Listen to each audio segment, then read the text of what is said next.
Every person who has ever lived has faced something they didn't choose. The question isn't whether difficulty comes. It already did. It's here now, or it's waiting around the next corner. The question is, what happens inside you when it arrives? Two people lose their jobs on the same day. One discovers strengths they never knew they had. The other spirals into bitterness that poisons everything they touch. Same loss, radically different outcomes. Buddhist practitioners have studied this pattern for 25 centuries. Not as theory, but through their own lives. Exile, persecution, poverty, illness, violent opposition. What they discovered was specific, a way of meeting hardship that transforms it. Tonight, you'll hear 10 of their stories. A monk who kept saving a scorpion that kept stinging him. A serial killer who became a great teacher. A grandmother working with devastating grief. A yogi who built strength through years of deprivation. A poor woman whose smallest gift changed everything. A barber who proved society's limits were lies. Alongside these ancient teachings, you'll see how the same principles work when ordinary people face impossible situations today. Not philosophy, actual methods. Whether you're facing something difficult right now, or simply want to understand how transformation actually works, these next 3 hours will show you. Find a comfortable spot. Leave a comment about where you're listening, if you'd like. Let's begin.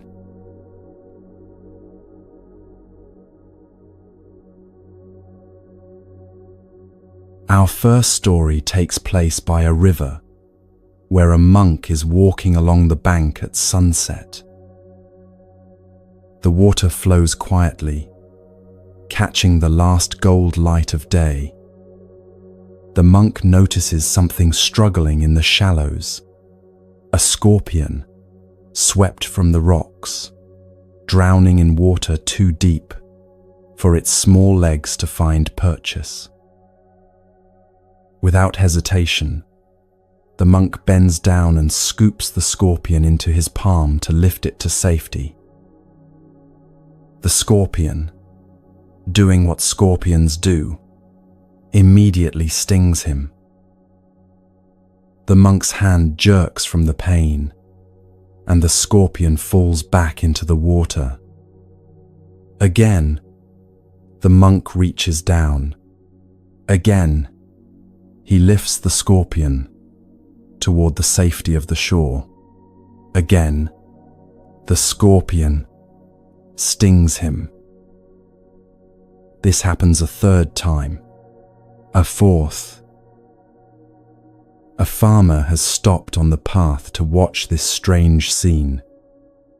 Finally, he calls out in frustration, "Why do you keep trying to save that creature? Can't you see it keeps stinging you? Just let it drown." The monk looks up at the farmer, his hand swelling now, still reaching for the scorpion. "Brother," he says, "it is the scorpion's nature to sting. Should I abandon my nature to save simply because the scorpion does not abandon its nature to harm?" On the 5th attempt, the monk finally places the scorpion on dry ground. It scuttles away into the rocks, unaware it was ever saved. The monk wraps his wounded hand and continues his walk along the river. This story, passed down through generations of Buddhist practitioners, asks something radical of us. It asks whether our values can remain steady when others harm us, whether our compassion can survive other people's cruelty, whether we can maintain who we are when the world seems determined to make us into something harder, colder, more protected. Buddhism teaches that every being has patterns of behavior shaped by countless causes and conditions. The scorpion's nature drives it to sting when threatened. This isn't evil. It's just what a scorpion is. The monk's nature, developed through years of practice, is to relieve suffering wherever he encounters it. Not only when it's convenient, not only when the suffering belongs to someone who deserves help, not only when helping is safe. This teaching on unwavering compassion sits at the heart of Buddhist practice. The Pali word is karuna, though you don't need the word to understand the practice. It means compassion that doesn't waver based on whether someone deserves it. Compassion that flows like water, finding its way to low places, regardless of what caused those low places to exist. The farmer's question represents how most of us think. If someone keeps hurting us, shouldn't we stop helping them? If people are hostile, shouldn't we become hostile back? If the world is cruel, shouldn't we armor ourselves? The monk's answer reveals a different logic entirely. When you let someone else's actions determine your actions, you've given them control over who you are. The scorpion stings, so now you stop saving living things. One person is cruel, so now you become cruel too. Someone abandons their values, so you abandon yours. This isn't about being a doormat. The monk could have used a stick to lift the scorpion. He could have wrapped his hand. He could have asked the farmer for help. Compassion doesn't require foolishness. But he wouldn't stop trying to save a life simply because that life couldn't recognize it was being saved. Here's what Buddhism actually teaches about our capacity to respond. The untrained mind reacts automatically to whatever happens. Someone insults you, anger flares. Someone threatens you, fear rises. Someone harms you, you want to harm them back. These reactions aren't chosen. They arise from conditioning, from old patterns, from survival instincts that served our ancestors but often harm us now. But through practice, something shifts. A small gap appears between what happens and how you respond. In that gap, choice becomes possible. Not because you now have complete control over your mind, not because you've transcended being human, but because mindfulness creates space where awareness can see what's arising before it takes over completely. The monk by the river had developed this capacity through years of meditation, ethical training, and conscious practice. When the scorpion stung him, his body still jerked. Pain still registered. But between the sting and his next action, there was space. Space where he could remember his training. Space where he could choose to reach for the scorpion again. This is what Buddhist practice actually offers. Not magical control over your reactions, but the gradual development of the capacity to respond rather than simply react. This matters profoundly when life is hard. During the pandemic's worst months, nurses and doctors walked into rooms where patients were dying of a virus those same patients insisted didn't exist. Some of these patients cursed medical workers as part of a conspiracy. Some yanked off oxygen masks.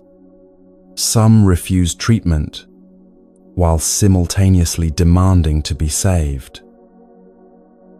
The healthcare workers who maintained their compassion through this didn't do it because those patients earned it. They did it because they had trained themselves, through repeated practice, to respond from their values, rather than react from anger or fear. The scorpion was still stinging. They kept reaching into the water. A special education teacher in Oregon works with a 7-year-old who hits her almost daily. The child has severe autism and expresses fear through violence. Every morning for 3 years, this teacher has greeted him with the same gentle voice, the same patient presence, the same genuine care. "Good morning, James. I'm glad you're here." Does she never feel frustrated? Of course she does. Does her body never tense when he raises his hand? Of course it does. But she's developed the capacity to feel those reactions and still choose her response. Last month, for the first time, James said good morning back.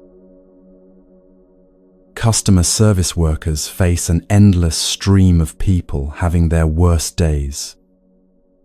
Delayed flights, lost packages, billing errors, broken products. Some customers scream, some insult, some treat service workers like they're not quite human. The workers who can stay kind through this aren't superhuman. They've simply learned that the first reaction, defensiveness, anger, the urge to strike back, doesn't have to become their action. They've developed the capacity to pause.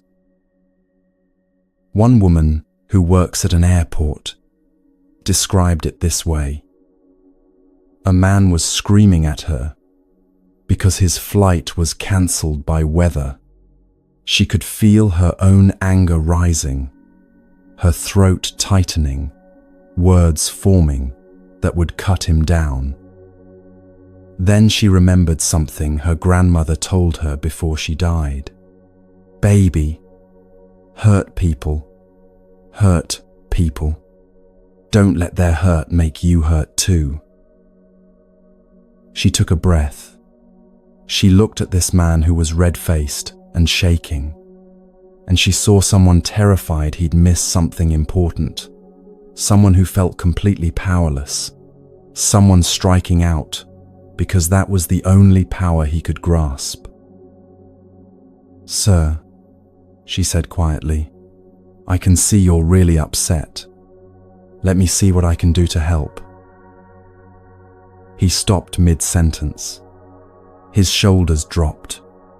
"I'm sorry," he said. "I'm trying to get to my daughter's wedding." Adult children caring for parents with dementia face perhaps the hardest version of this teaching. Your mother no longer knows your name.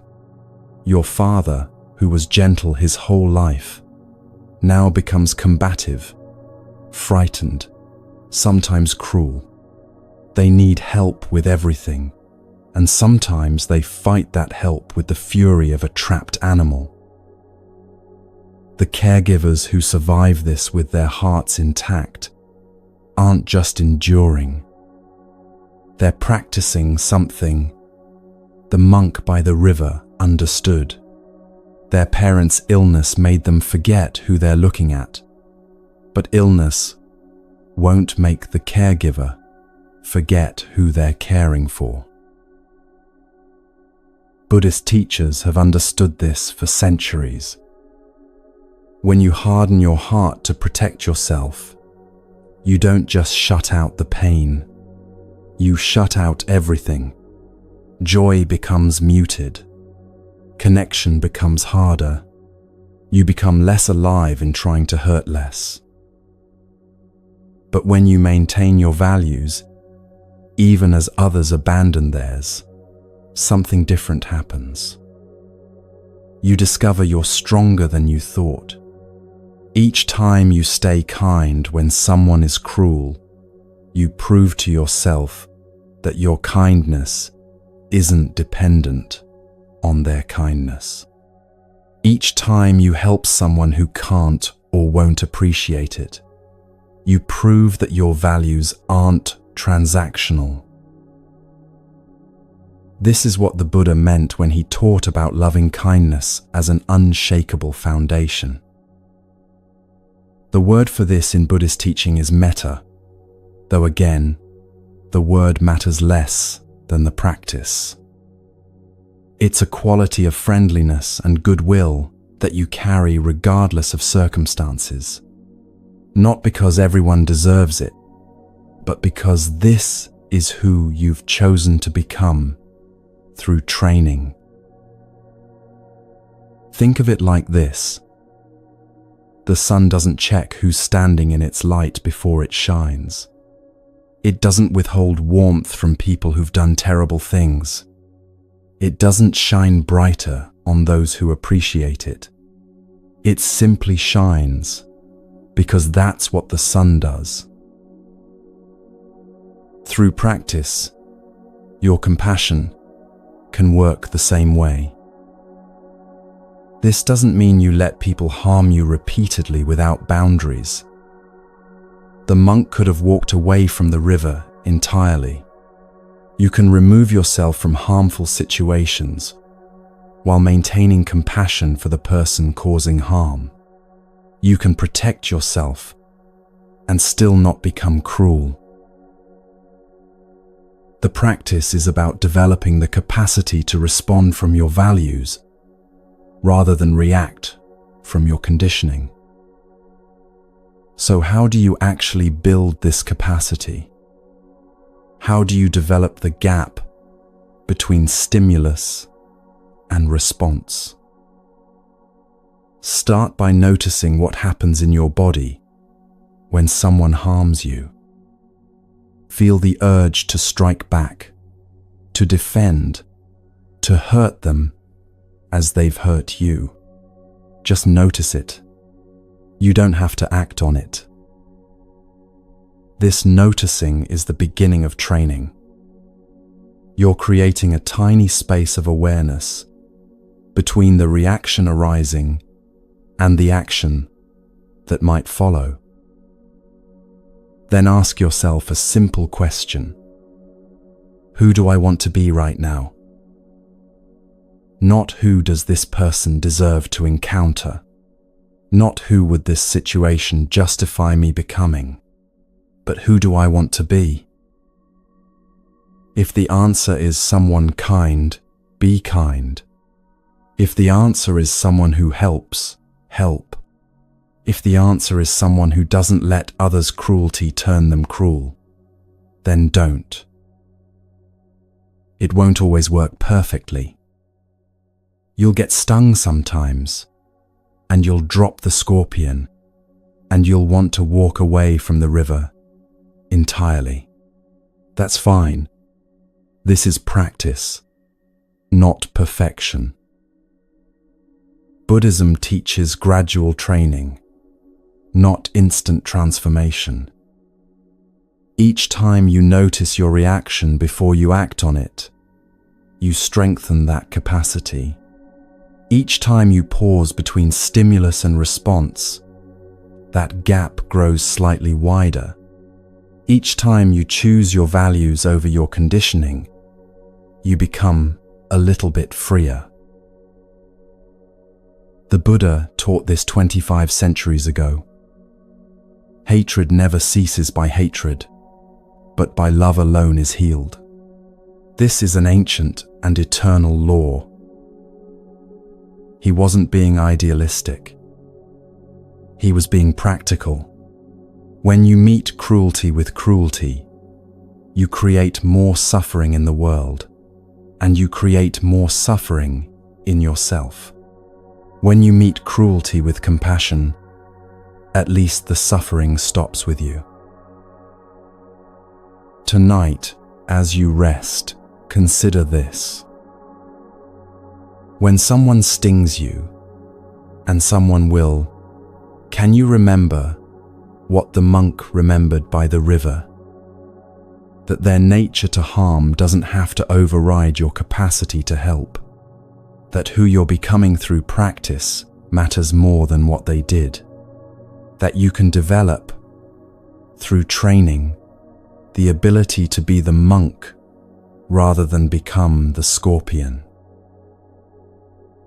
The Buddha said, "You yourself, as much as anybody in the entire universe, deserve your love and affection." Part of loving yourself is refusing to become someone you wouldn't recognize. Part of loving yourself is training yourself to respond from your values, even when others abandon theirs.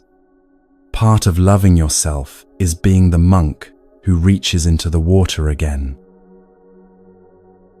Not because the scorpion will stop stinging, but because, through practice, you've developed the capacity to save lives, regardless of whether those lives can appreciate being saved. This is the first teaching. Your compassion can become stronger than their cruelty, not through force, but through training, not overnight, but gradually, one moment of awareness at a time.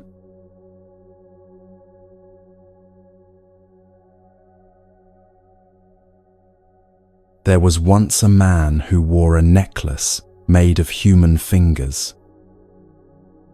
His name was Angulimala, which means garland of fingers, and he had killed 999 people to make that necklace.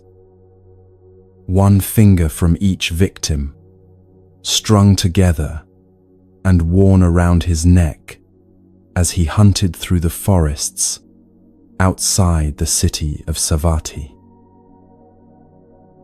He had been a brilliant student once, a young Brahmin studying under a renowned teacher. But his teacher, jealous of the student's intelligence, decided to destroy him.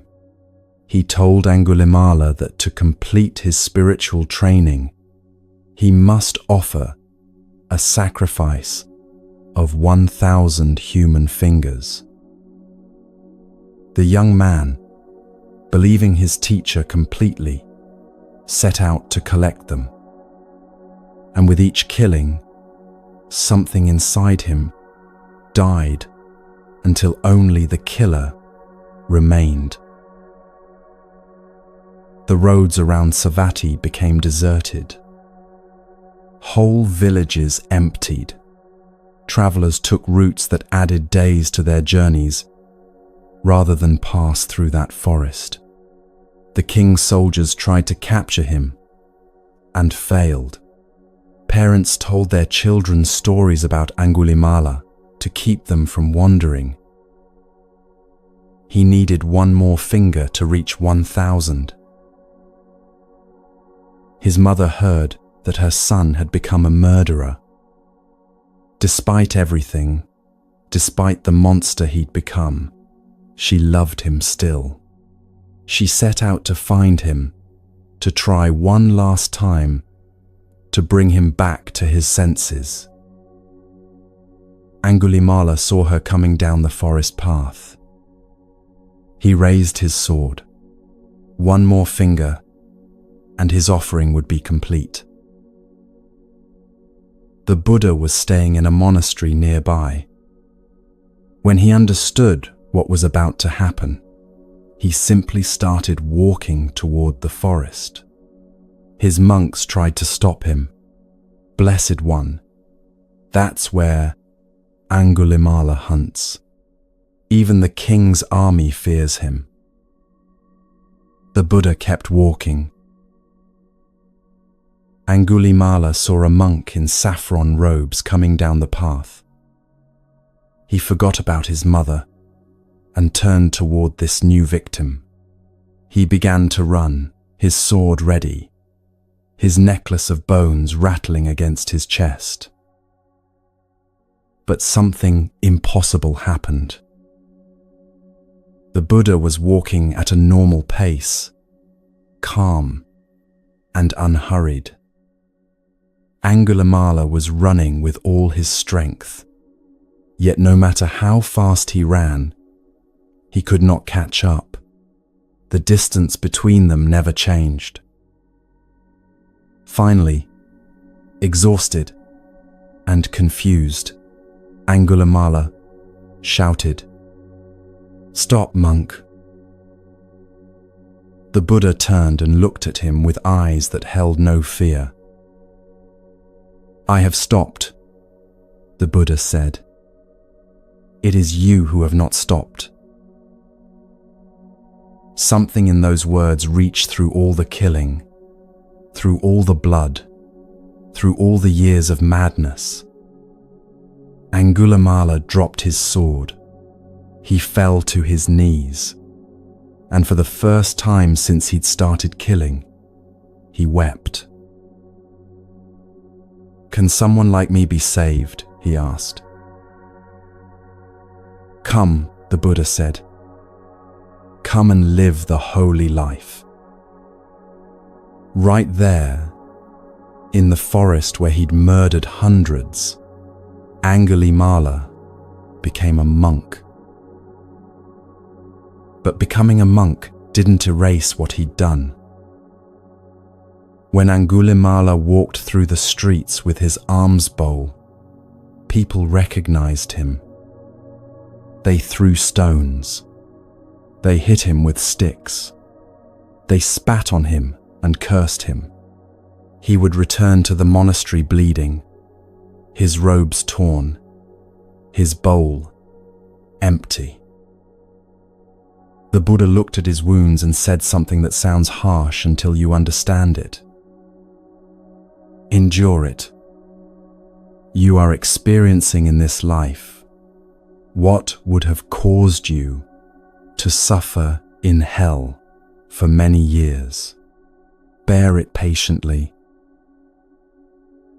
Angulimala bore it, and in bearing it, he found peace. This story makes most people uncomfortable.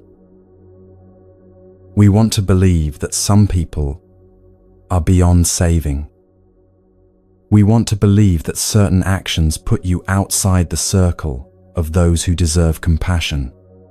We want clear lines between the redeemable and the irredeemable, between people who deserve another chance and people who don't. Buddhism refuses to draw that line. The Buddha's teaching is radical in its refusal to give up on anyone. No matter how far someone has fallen, no matter what they've done, transformation remains possible. Not easy, not guaranteed, but possible. This doesn't mean actions don't have consequences. Angulimala still faced the results of what he'd done. The families he destroyed didn't suddenly forgive him. The communities he terrorized didn't welcome him back. The stones people threw were real, and they hurt. Buddhism teaches that actions create results. This isn't punishment handed down by a judging God. It's more like natural law. You plant apple seeds, you get apple trees. You create suffering. Suffering returns to you. The Buddha called this the principle of action and result. What you do shapes what happens to you, shapes who you become, shapes the world you live in. Not because the universe is keeping score, but because actions have momentum. They ripple outward. They change things. Angulimala couldn't undo the killings. The 999 people were still dead. Their families were still grieving. The fear he'd created still lived in the memories of everyone who'd survived his terror. But he could stop creating more suffering. He could face what he'd done without adding denial or self-destruction to the pile of harm. He could accept the consequences without becoming bitter or defensive. This acceptance is what made his transformation real. Most people who've done terrible things respond in one of two ways. They either deny it completely, building walls of justification and blame, or they collapse into such complete self-hatred that they can't function, can't change, can't do anything except drown in guilt. Angulimala did neither. He acknowledged what he'd done. He accepted the consequences. And he used what remained of his life to become someone different. When people threw stones at him, he didn't throw them back. When they cursed him, he didn't curse them. He understood that their anger was justified, their fear was real, their hatred was earned. He bore it patiently, as the Buddha had taught him. And slowly, over time, some people began to see that he had changed. During the pandemic, healthcare workers faced impossible situations. Doctors and nurses had to decide who got ventilators when there weren't enough. They watched people die alone because families couldn't visit. They worked until they collapsed, knowing some patients would die regardless. Many of these workers carried terrible guilt afterward. If I had just worked harder, stayed longer, tried something else. Some developed crushing depression. Some left medicine entirely. They couldn't forgive themselves for the deaths they couldn't prevent. The ones who found peace did something similar to what Angulimala did. They acknowledged that some patients died. They accepted that they'd done their best in impossible circumstances. They carried the weight of what happened without letting it destroy them. One nurse described it this way: "I can't undo the deaths. I can't go back and save the ones we lost, but I can show up tomorrow for the patients who are still here. I can use what I learned from those terrible months to be better now." In San Quentin prison, there's a Buddhist meditation program. Men serving life sentences sit together in silence, watching their minds, working with their guilt and rage and grief. Some of these men have done things as terrible as what Angulimala did. One man had killed during a robbery. He'd served 30 years. He could recite every detail of what happened that night. The fear in his victim's eyes, the sound of the shot, the moment he realized what he'd done. "I can't bring him back," he said. "I can't give his family their father and husband back. I can't undo 30 years of their grief. But I can make sure that the person I am now would never do what that person did then. That's all I have." He still faces the consequences. He's still in prison. He'll likely die there. But he's found a kind of peace by accepting this without bitterness, without self-destruction, without giving up on the possibility of being someone different. Former gang members face something similar. One man left gang life after his best friend was killed in retaliation for something they'd done together. He got clean, got a job, started trying to help kids avoid the path he'd taken. But his community didn't trust him. Parents didn't want him near their children. Police still watched him.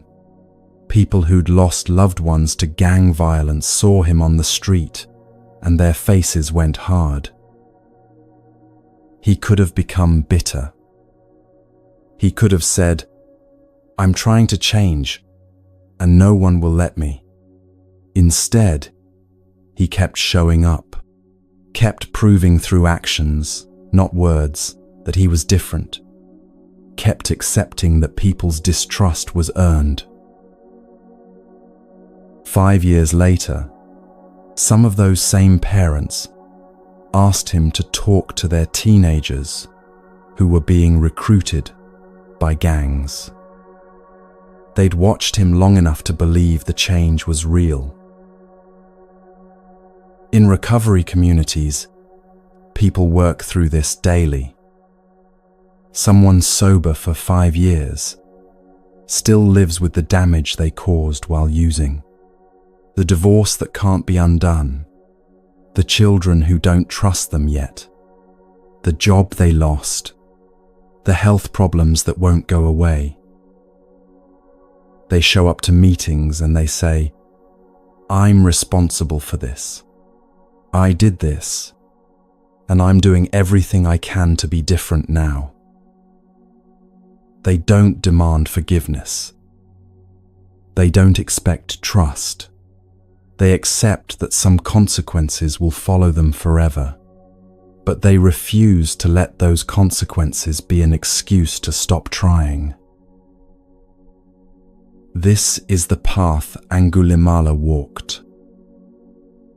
So how do you actually practice this when you're carrying something terrible? When you've done something you can't undo, hurt someone you can't unhurt, created damage that can't be repaired? First, you stop running from what you did. You look at it clearly, without justification or minimizing, not to torture yourself, but to see accurately what happened. Second, you accept that consequences are natural, not punishment. People don't trust you. That makes sense. Opportunities are closed. That follows from what you did. You feel guilty. That's appropriate. Third, you don't let guilt become your identity. You did terrible things. You are not defined by terrible things. You can become someone different, even while facing the results of who you were.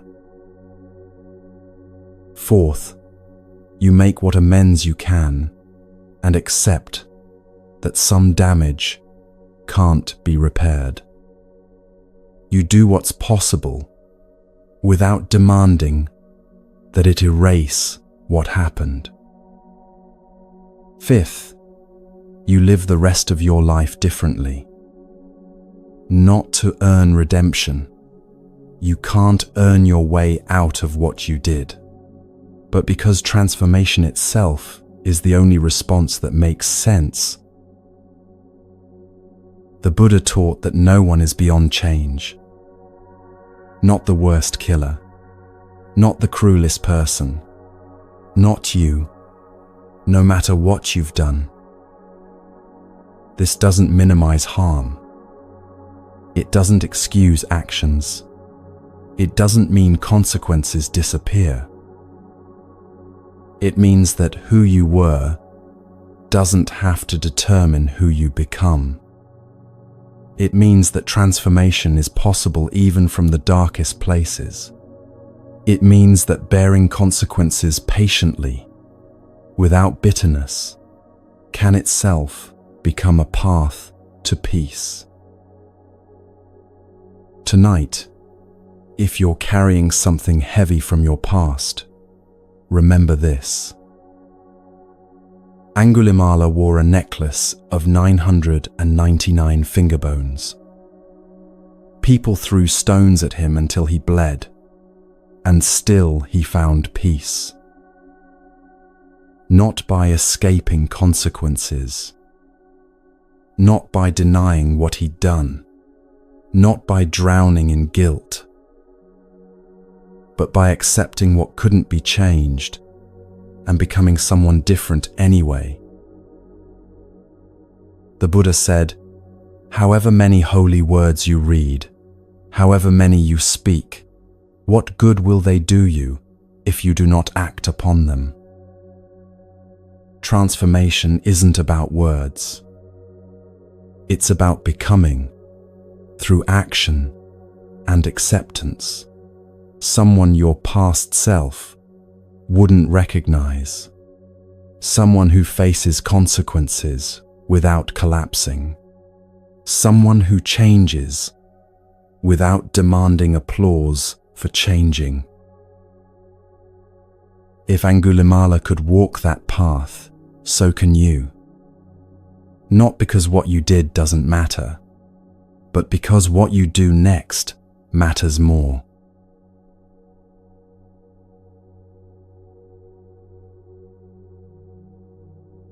There was a merchant named Bahia who lived in a prosperous coastal city. He had wealth, respect, a thriving business, and all the comforts that success could provide. One day, he set sail on a trading voyage across the ocean. The journey began smoothly, the ship loaded with valuable goods, the crew experienced, the weather favorable. Then the storm hit. It came suddenly, violently, the kind of storm that strips away any illusion that humans control their fate. The ship broke apart in the massive waves. Bahia watched his cargo disappear into the dark water. He watched his crew drown. He clung to a piece of broken wood and drifted for days, more dead than alive. When he finally washed ashore, he had nothing. No clothes, no money, no identity as a successful merchant.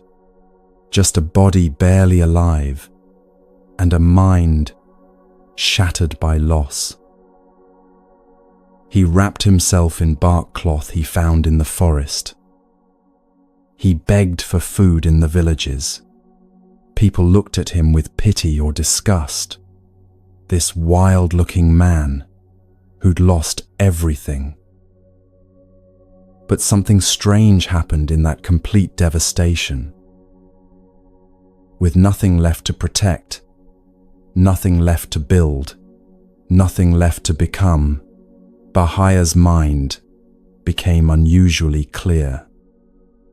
The constant mental noise that had filled his life as a merchant, planning, worrying, calculating, protecting, all of it had been washed away with everything else. He heard that the Buddha was teaching nearby. Something in him knew he needed to find this teacher immediately. Not tomorrow, Not after he'd rebuilt his life, but right now, exactly as he was, barefoot, wearing bark cloth, with nothing. Bahia walked into the city of Savatthi and found the Buddha walking on arms round with his monks. He approached directly, desperately. "Venerable Sir, please teach me the Dharma. Please teach me so I can know freedom from suffering." The Buddha kept walking. "This is not the time, Bahia. I am on arms round." But Bahia persisted. "Venerable Sir, life is uncertain. Death could come at any moment for either of us. Please teach me now." He asked 3 times, each time more urgently. Finally, the Buddha stopped and looked at this desperate man in bark cloth. And he gave Bahia one of the most direct, uncompromising teachings he ever offered. In the seen, there is only the seen. In the heard, only the heard. In the sensed, only the sensed. In the cognized, only the cognized. When for you there is in the seen only the seen, in the heard only the heard, in the sensed only the sensed, in the cognized only the cognized, then you will not be identified with it. When you are not identified with it, you will not be located in it. When you are not located in it, there is no you in connection with this world, no you in connection with the world beyond, and no you in between. This, just this, is the end of suffering. Bahia heard these words and understood completely. Right there on the street, still wearing bark cloth, still with nothing, he awakened. Later that day, he was gored by a cow and died. The Buddha's disciples found his body and asked about him. The Buddha said that Bahia had been one of the quickest to understand the teaching he'd ever encountered. This story makes most people uncomfortable. We want to believe that spiritual awakening requires years of preparation, proper circumstances, the right conditions. We want time to get ready, to become worthy, to fix ourselves first. But Bahia's story teaches something different. Sometimes the moment when you have nothing left is exactly when you're most ready to understand everything. When the storm stripped away Bahia's wealth, his identity, his plans, his security, it also stripped away the barriers between him and direct understanding. He wasn't waiting to become enlightened after he rebuilt his business. He wasn't postponing awakening until he had proper clothes and a respectable appearance. He understood that this moment, exactly as it was the only moment available. The Buddha's teaching to him was radically simple. Stop adding stories to your direct experience. Stop turning what you see into who you are. Just see, just hear, just sense, just know, without making it all about you. When you're not turning everything into self, there's no self to suffer. It's not that you disappear. It's that you stop being imprisoned by the constant need to defend and maintain an identity. Bahia could understand this because losing everything had already shown him that the self he'd been protecting didn't exist the way he thought it did. His identity as a successful merchant had been completely dependent on conditions that a single storm could erase. So when the Buddha pointed to direct experience without self-construction, Bahia recognized the truth immediately. This teaching matters for anyone facing complete devastation. A woman loses her career of 20 years when her company goes bankrupt overnight. Not downsizing, not restructuring, complete collapse. She'd built her entire identity around being successful in this field. Her friends were colleagues. Her social status came from her title. Her sense of worth was tied to her professional achievements. After the initial shock and grief, something unexpected happens. Without the constant pressure to maintain that identity, she notices how much energy she'd been spending on performance, on looking successful, on meeting others' expectations. She starts painting again, something she loved before her career consumed her life.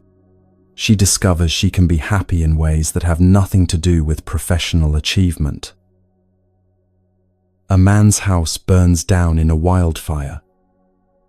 Everything, photos, heirlooms, possessions, accumulated over decades. He stands in the ashes and realizes he's lighter than he's been in years. Not that he wanted this, not that the loss doesn't hurt, but suddenly he's not carrying the weight of maintaining all those things, protecting all those possessions, organizing all that stuff. A marriage ends after 15 years. The woman who defined herself as wife and partner suddenly has no idea who she is alone. She spends months in grief and confusion. Then slowly, she starts discovering preferences she'd forgotten she had, interests that got buried in compromise, a version of herself that exists independent of being half of a couple. An athlete suffers an injury that ends his career. His whole life has been training, competing, being known as exceptional in his sport. When that's taken away, he goes through despair and rage. But eventually, he discovers that he's more than what his body could do, that his worth isn't determined by performance, that he can find meaning in teaching or mentoring or simply being human without being exceptional. These aren't stories about silver linings or everything happening for a reason. They're about what becomes possible when circumstances force you to stop clinging to an identity that was always more fragile than you thought. Bahia's awakening wasn't despite losing everything. It was because losing everything cleared away the obstructions. So when life strips you down to nothing, you have a choice. You can spend all your energy trying to rebuild exactly what you had, or you can recognize that this moment of having nothing might be the clearest moment you've ever had. This doesn't mean you don't take practical action to rebuild your life. Bahia still needed to eat, still needed clothing, but he didn't wait until everything was perfect before seeking understanding. He went directly to what mattered most, exactly as he was. Notice what you're waiting for before you can be at peace. Notice what you think needs to be in place before you can be free. Notice how you're postponing your own awakening until conditions are right.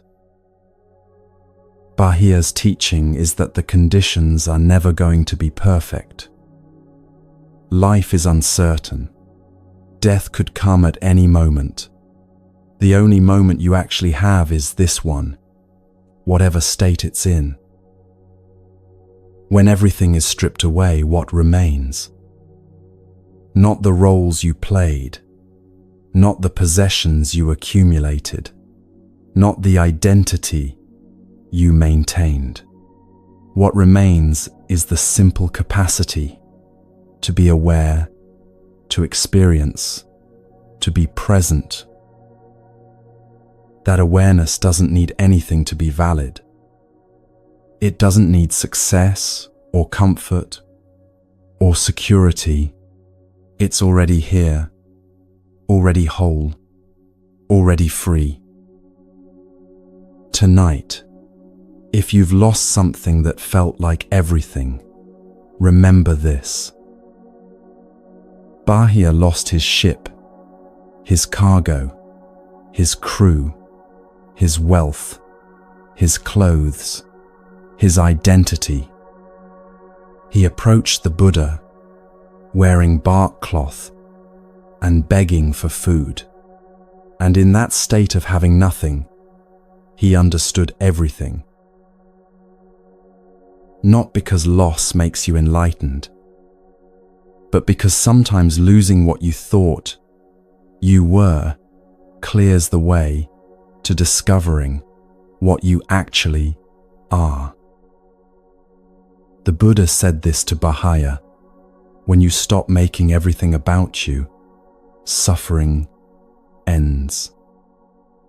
Just this moment, this experience, this breath, without turning it into a story about who you are or should be. If Bahia could find freedom in bark cloth with nothing left, you can find it too. Not after you rebuild. Not when conditions improve. Right now, exactly as things are.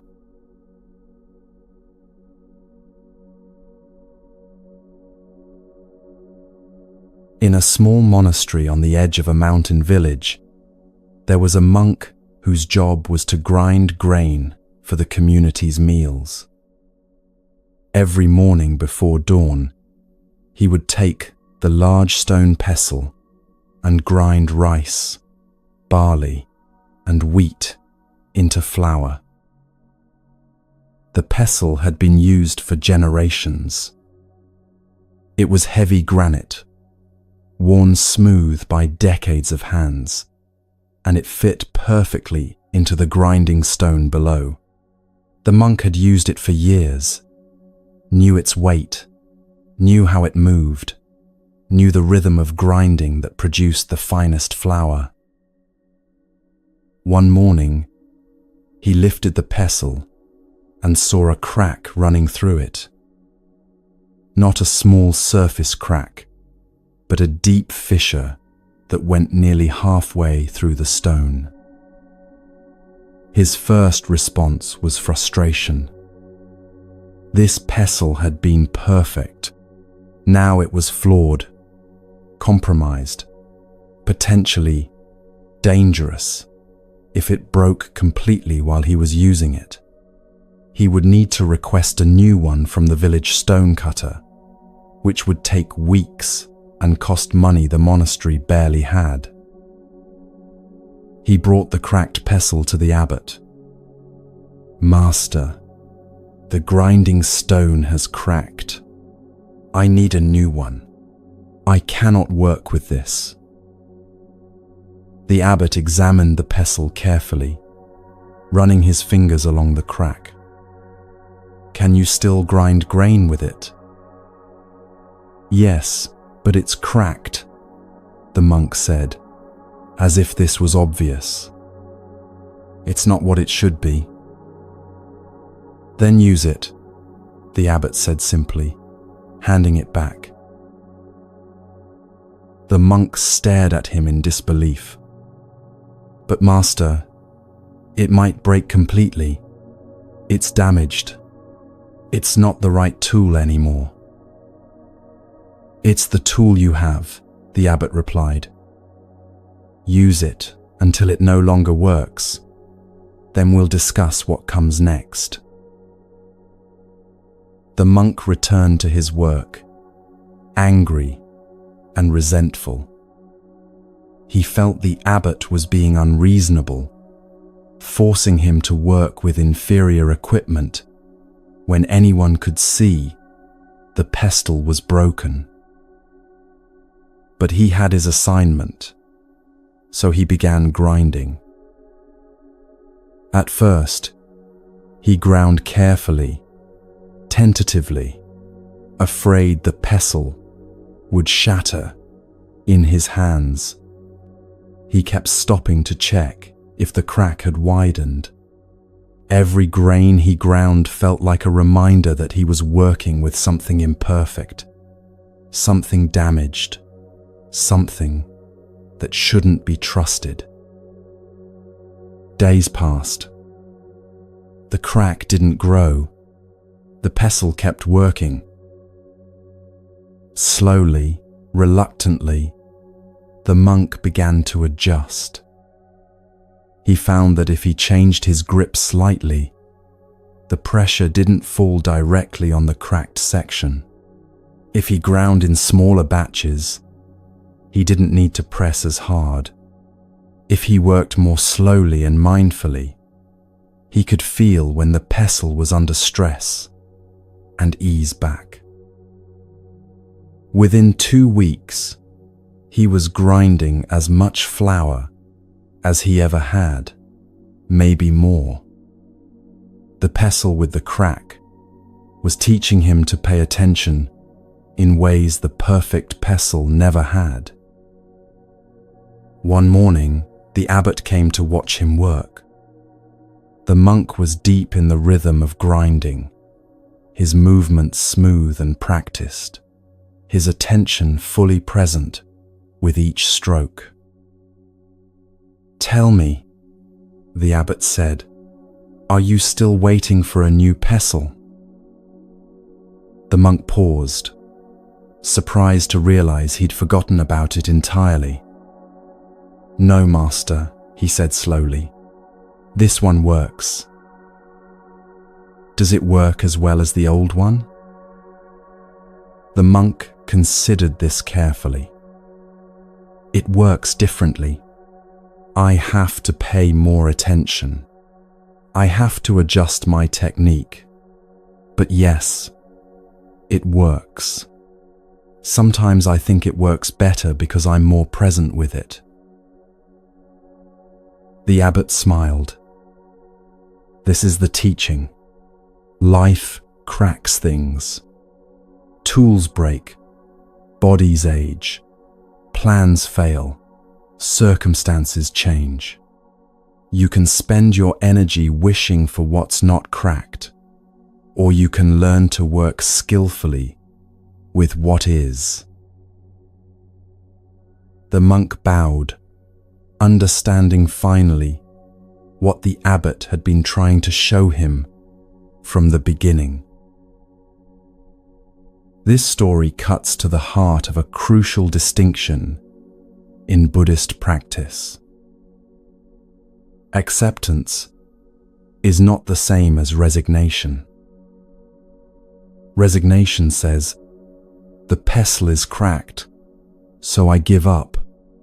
I'll just do poor work because I have poor tools. Nothing I can do about it." Acceptance says, "The pestle is cracked. That's reality. Now, how do I work skillfully within this reality?" One abandons agency. The other finds agency within constraints. Most of us spend enormous energy fighting against what already is. We have the cracked pestle, but we're so busy being angry about the crack that we never learn how to grind grain with it. We're so focused on what should be different that we miss what's actually possible right now. Buddhism teaches radical acceptance of what is, combined with wise action within those circumstances. You don't pretend the crack isn't there. You don't tell yourself a story about how the crack doesn't matter. You see it clearly, accept it as reality, and then figure out how to work with it. This requires discernment, the ability to distinguish between what you can change and what you cannot. The monk could not make the crack disappear. He could not will the pestle back to its original perfect state. Fighting that reality would have been useless suffering. But he could change his grip. He could adjust his technique. He could work in smaller batches. He could pay closer attention. All of that was within his power. The difference matters enormously when you're facing difficulty. A woman develops chronic pain after a car accident. The first year, she fights it constantly, spending all her energy trying to force her body back to how it was before. She pushes through pain until she collapses. She's furious with her body for betraying her. She refuses to modify her activities because modification feels like surrender. Then something shifts. She accepts that pain is now part of her reality. Not forever, necessarily, but for now. She stops fighting and starts adapting. She learns which movements aggravate pain and which don't. She finds exercises that help. She discovers she can do most of what matters to her, just differently than before. This isn't giving up. This is finding power within limitation. A teacher has a student who disrupts class constantly. Standard discipline doesn't work. Consequences don't work. The teacher can spend the year fighting this reality, making herself and the student miserable, or she can accept that this student needs a different approach. She learns that he responds better to movement breaks than to sitting still. That he can focus if he's given a fidget tool. That he thrives when given classroom responsibilities. She adapts her teaching without abandoning her standards, and both of them have a better year.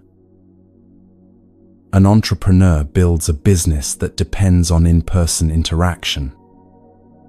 Then circumstances make in-person work impossible for an extended period.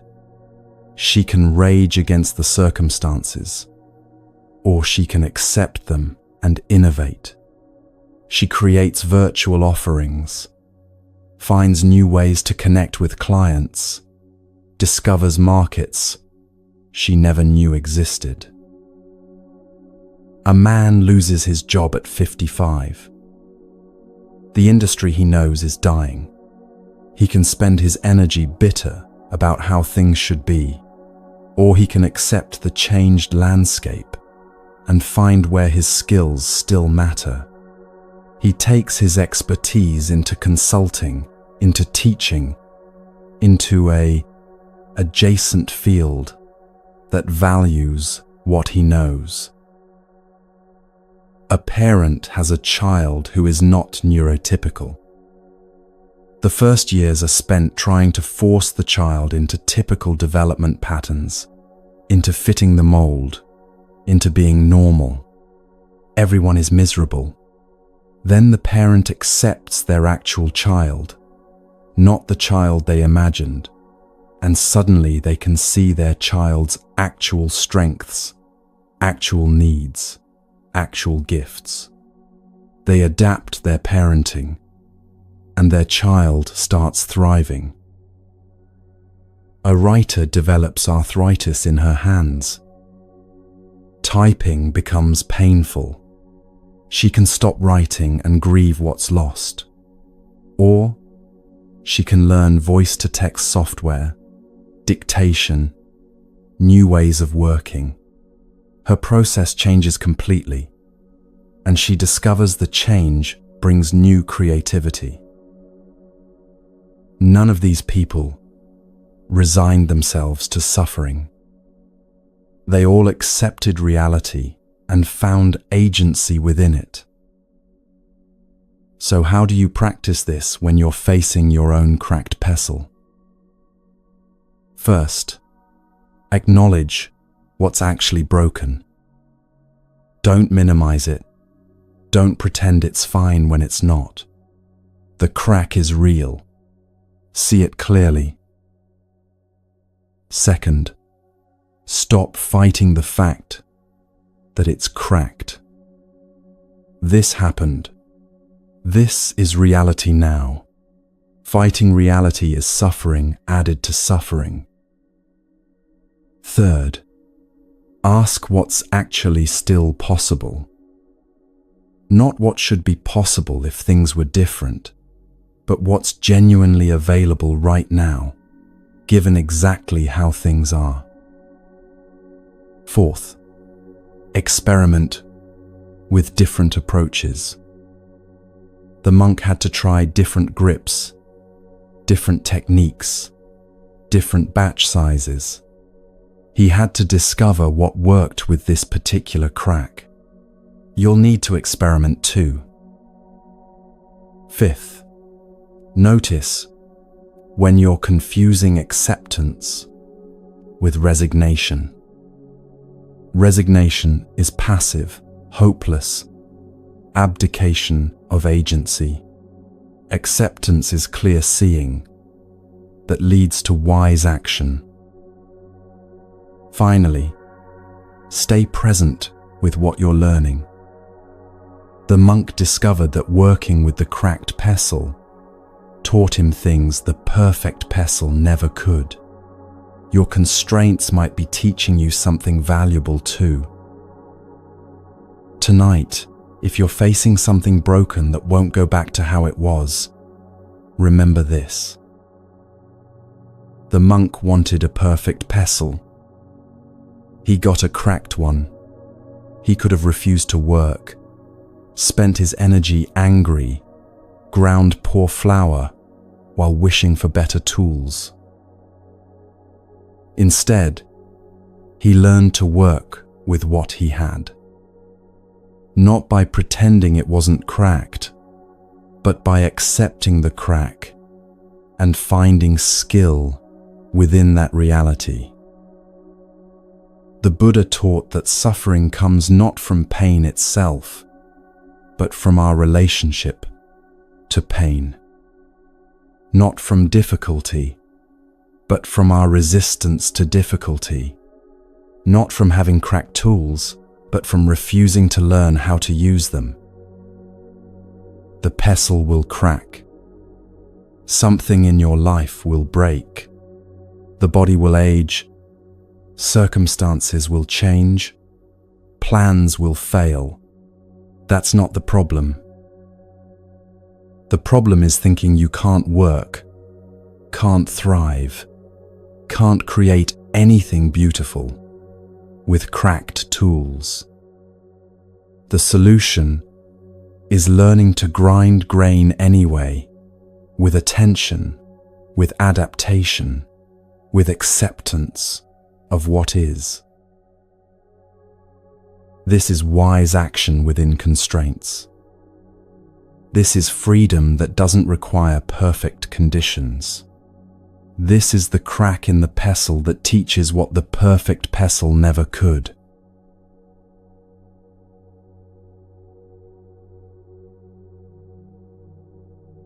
After years of studying with his teacher Marpa, the Tibetan yogi Milarepa retreated to a cave high in the Himalayas. Not for a week or a month, but for years of solitary practice in conditions that would break most people within days. The cave was barely shelter. Wind howled through cracks in the rock. Snow piled at the entrance during winter, sometimes blocking him in completely. The stone floor was so cold that sitting on it felt like sitting on ice. Milarepa owned nothing. One thin cotton robe, so worn it was falling apart. No blankets, no fire, no supplies stored away for harsh weather. Just him, the cave, and his practice. He ate nettles. Only nettles. Not because he was following some extreme diet plan, but because nettles were the only thing that grew near his cave.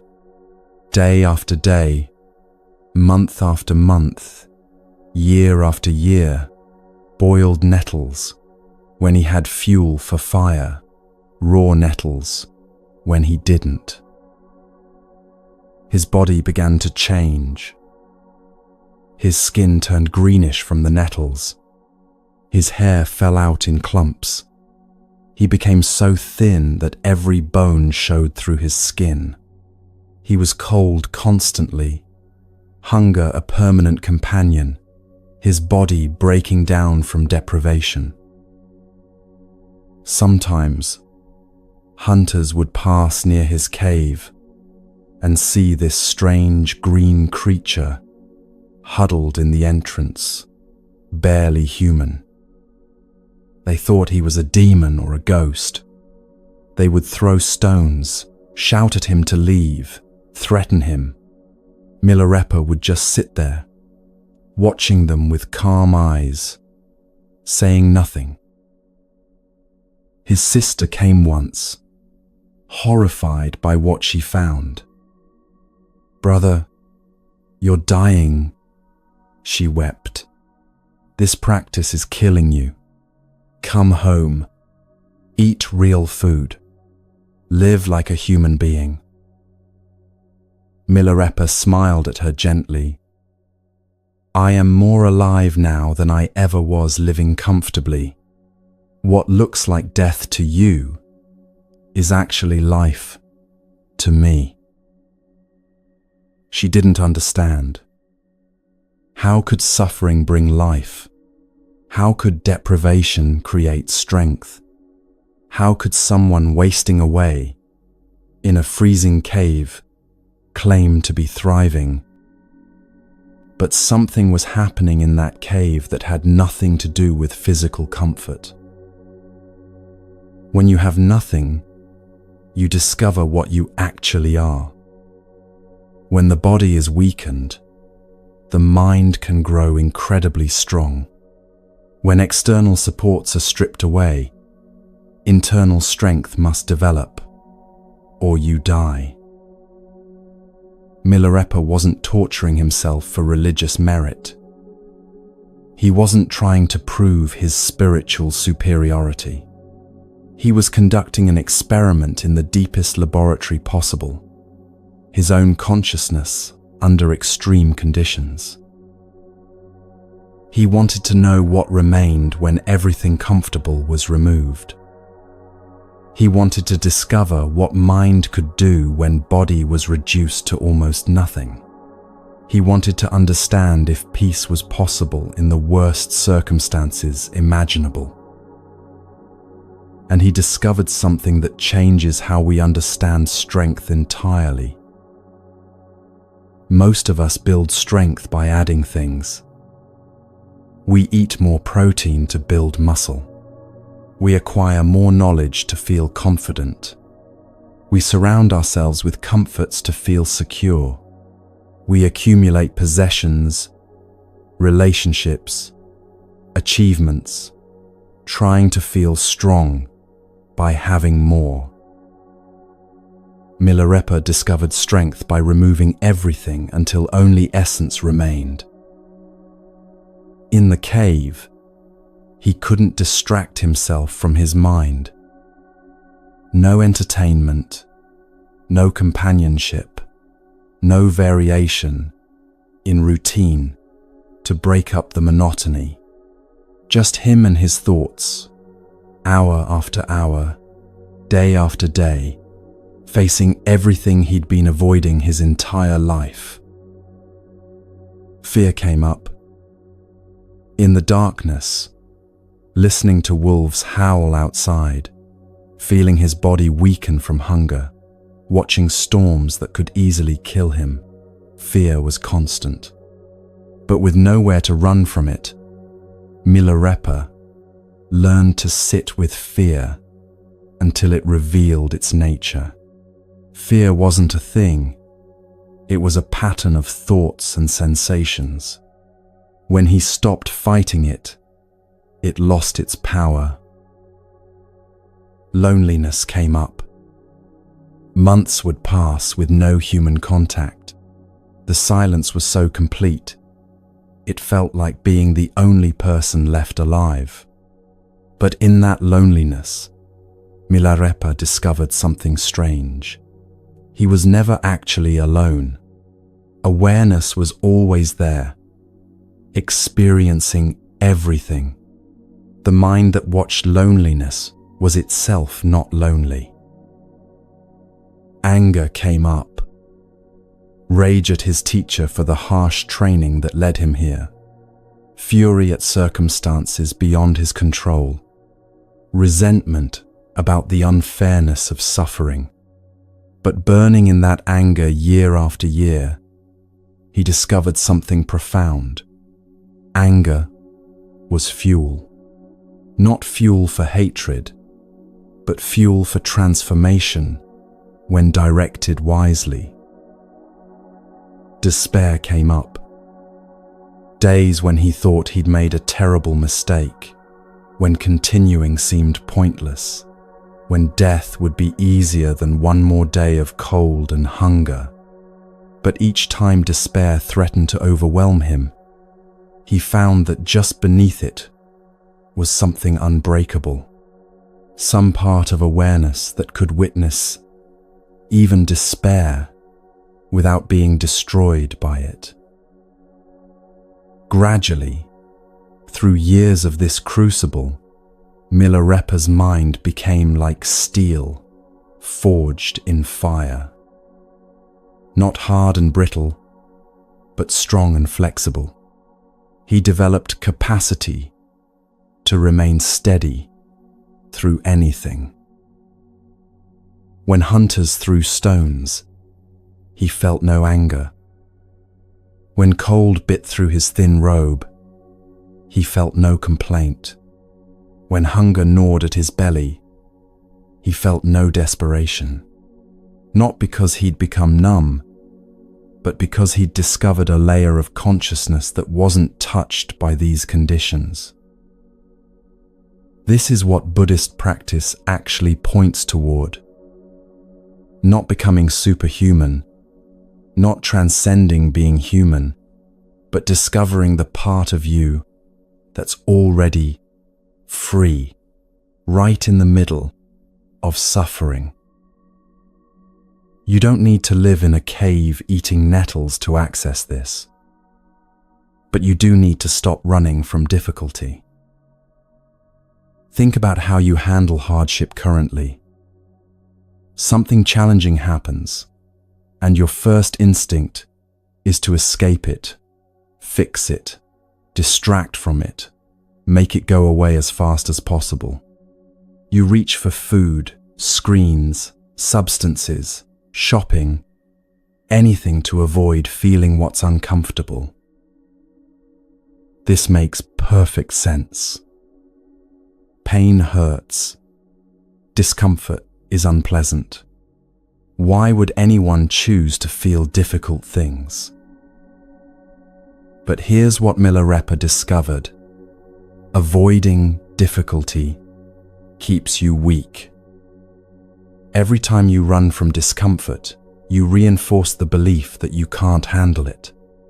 Every time you distract from pain, you miss the opportunity to develop capacity. The muscle that allows you to sit with difficulty only grows through actually sitting with difficulty. The strength to endure comes only through enduring. The peace that exists even in chaos is found only by remaining present in chaos. This doesn't mean seeking out suffering. Milarepa wasn't a masochist enjoying deprivation. It means not wasting the suffering that life naturally brings. When you're going through something hard, you have a choice. You can numb it, distract from it, complain about it, while learning nothing from it. Or you can turn toward it with awareness and discover what it's teaching. The insomnia that won't let you sleep, instead of fighting it desperately, what happens if you just lie there awake, watching the mind, getting curious about what insomnia actually feels like when you're not resisting it? The grief that keeps returning, instead of trying to get over it faster, what happens if you let yourself feel it completely, learning its texture, its waves, its eventual transformation? The anxiety that tightens your chest, instead of immediately trying to make it go away, what happens if you stay present with the sensations, breathing into them, discovering they can't actually destroy you? The loneliness that aches in your bones, instead of frantically filling the space with noise and activity, what happens if you sit in the loneliness until you discover what exists underneath it? This is Milarepa's cave for modern life. Not literal deprivation, but choosing to stay present with difficulty instead of running. He discovered that mind can bear far more than body can. That consciousness can remain aware even when everything else is falling apart. That peace doesn't require comfortable conditions. It's accessible right in the middle of the storm. After years in the cave, Milarepa emerged with realization so complete that even his teacher was astonished. His body was wrecked, but his mind was diamond. He had nothing but possessed everything. He looked like he was dying but had never been more alive. He spent the rest of his life teaching, and people were drawn to him, not because he was comfortable or successful, but because he radiated a freedom that didn't depend on circumstances. He'd found the indestructible core through destroying everything destructible. Tonight, if you're in your own cave, whatever form it takes, remember this. Difficulty isn't just something to survive. It's the forge where real strength is built. Every moment, you can stay present with discomfort without running is a moment you're growing capacity you didn't have before. Milarepa turned green from nettles. His body deteriorated. He suffered cold and hunger for years. But he emerged with something no comfortable life could have given him: absolute certainty that consciousness can remain free, regardless of conditions. You have access to this same discovery, not through living in a cave, but through stopping the constant escape from what's difficult in your life right now. The Buddha taught that pain is inevitable, but suffering is optional. Milarepa proved this in the most extreme laboratory possible. Physical pain, hunger, cold, isolation, all inevitable in his cave. But suffering, the mental torment about those conditions, gradually dissolved as he learned to meet difficulty without adding resistance to it. This is the teaching. Build strength not by avoiding hardship, but by developing capacity to remain aware within it. Find freedom not by changing circumstances, but by discovering the part of you that's already free. The cave is wherever you are right now, with exactly the difficulties you're facing. And the strength Milarepa found is available to you too, if you stop running long enough to let it develop.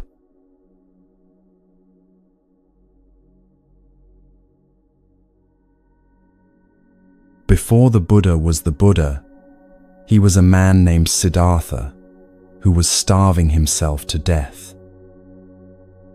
For 6 years he'd practiced the most extreme asceticism imaginable. He reduced his food intake to a single grain of rice per day, then to nothing at all. His body became skeletal, his ribs protruding like bamboo poles, his skin hanging loose over bones. When he touched his stomach, he could feel his spine. He believed that liberation required destroying the body's hold over consciousness.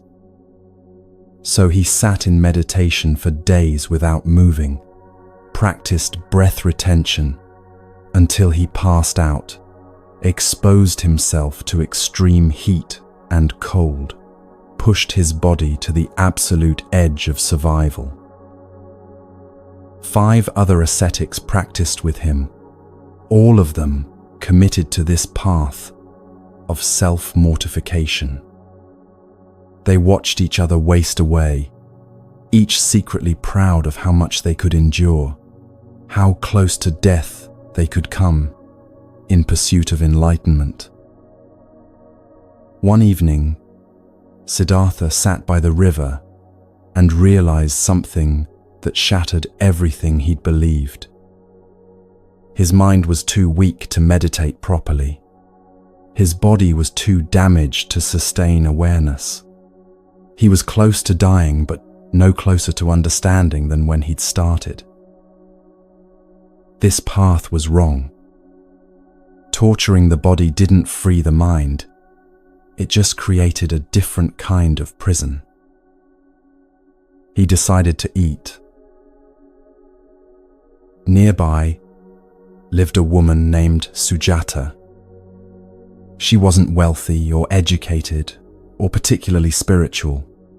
She was a dairy farmer's daughter who'd married young and struggled to have children. For years, she'd prayed to the tree spirit that lived in a particular banyan tree near her village. "If you grant me a son, I will make you the finest offering I can prepare." Eventually, she had a son, and Sujata never forgot her vow.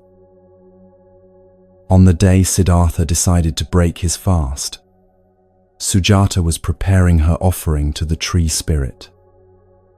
She took milk from her best cow, cooked it with rice until it became a thick, nourishing porridge, and added honey from wild bees. She worked all morning, stirring slowly over the fire, making this simple dish as perfect as she could. This offering represented enormous sacrifice. Rice and honey weren't cheap for a poor farming family. The milk came from a cow they needed for daily survival. She was giving from scarcity, not abundance, and the cost was real. When she carried her offering to the banyan tree, she saw a figure sitting beneath it. Even emaciated and filthy, Siddhartha had a presence that made her catch her breath. She thought he must be the tree spirit manifested in human form to receive her offering. She approached with deep reverence and offered him the bowl of rice milk. "Please accept this humble offering," she said, bowing low. Siddhartha looked at the bowl. It was warm, fragrant, the rice milk thick and golden with honey. His body screamed for it, but his mind hesitated. If he accepted food, his fellow ascetics would see him as weak, as having failed, as abandoning the path. Then he realized their judgment didn't matter. This woman was offering from her heart, from her poverty, from her gratitude. To reject her offering because of spiritual pride would be its own kind of delusion. He accepted the bowl and ate. The rice milk tasted like life returning. With each mouthful, he felt strength flowing back into his wasted body. Not just physical strength, but clarity returning to his mind. He had been so wrong about what practice required. When the 5 ascetics saw him eating, they were disgusted. "Siddhartha has given up," they said to each other. "He's returned to indulgence. He was never serious about liberation." They left him there, convinced he'd failed. But Siddhartha hadn't failed. He'd finally understood. The body and mind aren't enemies to be defeated. They're instruments that need care to function properly. You can't reach liberation by destroying the vehicle that carries awareness. That night, nourished by Sujata's gift, he sat beneath a different tree and made a vow. He wouldn't move from that spot until he understood the nature of suffering completely. And he didn't move. For hours, then days, his mind went deeper than it had ever gone when his body was wasting away. He saw how craving creates suffering, how ignorance perpetuates it, how liberation is possible through direct understanding. When dawn came, he was awake in a way he'd never been before. The man who sat down was still seeking. The man who stood up had found what he was seeking. Sujata never knew she'd fed the future Buddha. She went back to her simple life, raising her son, milking cows, making offerings when she could afford them. She gave that bowl of rice milk, thinking it would earn her spiritual merit. She had no idea it would change the course of human consciousness. This story sits at the intersection of giving and receiving, of poverty and abundance, of meaning found in the smallest acts. Sujata had almost nothing. Her life was hard, her resources limited, her future uncertain. But when it came time to fulfill her vow, she didn't give from leftovers. She gave the best she had. She didn't calculate whether the tree spirit deserved such an offering. She didn't wonder if anyone would notice or appreciate her sacrifice. She didn't resent the cost or give half-heartedly. She prepared that rice milk with complete attention, complete devotion, complete generosity. Buddhism teaches that the quality of giving matters more than the quantity. Someone wealthy who drops a coin in a donation box without thinking gives less than someone poor who offers their last piece of bread with full heart. Sujata gave from scarcity with the same wholeness that others give from abundance. That wholeness is what made her gift powerful. But there's another teaching hidden in this story. Siddhartha's acceptance of the gift was itself an act of grace. He could have refused, citing his spiritual discipline. He could have explained that he was beyond such offerings. He could have sent her away to protect his reputation with the other ascetics. Instead, he received. He allowed himself to be helped when he desperately needed help. He let this poor woman's generosity matter. Let it feed him. Let it change the course of his practice. Sometimes receiving is harder than giving. To receive requires acknowledging need, accepting help, letting someone else's generosity touch you. Siddhartha's spiritual pride wanted to refuse, but his wisdom allowed him to receive with gratitude.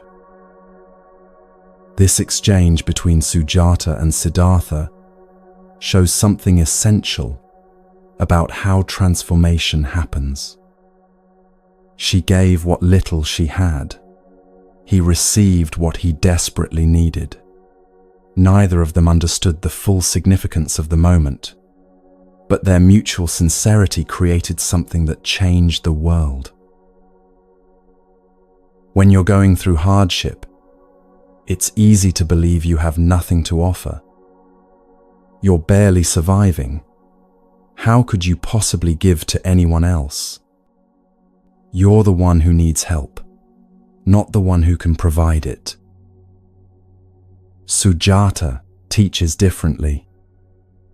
She was poor, struggling, living hand to mouth, but she found meaning in hardship by remaining generous within it. She didn't wait until she was wealthy to fulfill her vow. She gave from exactly where she was. Your hardship doesn't disqualify you from generosity. Sometimes hardship is exactly what qualifies you, because you understand what it's like to need, to struggle, to barely make it through.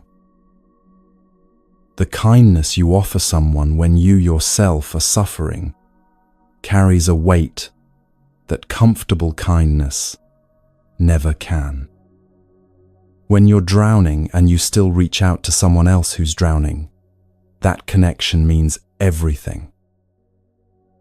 And here's what Sujata's story reveals about meaning in hardship. She didn't find meaning by escaping poverty, or by resenting it, or by making it define her. She found meaning by remaining generous despite it. Her life was hard, but hardship didn't make her hard. Scarcity didn't make her stingy. Struggle didn't close her heart. She kept her capacity to give intact, even when she had little to give from.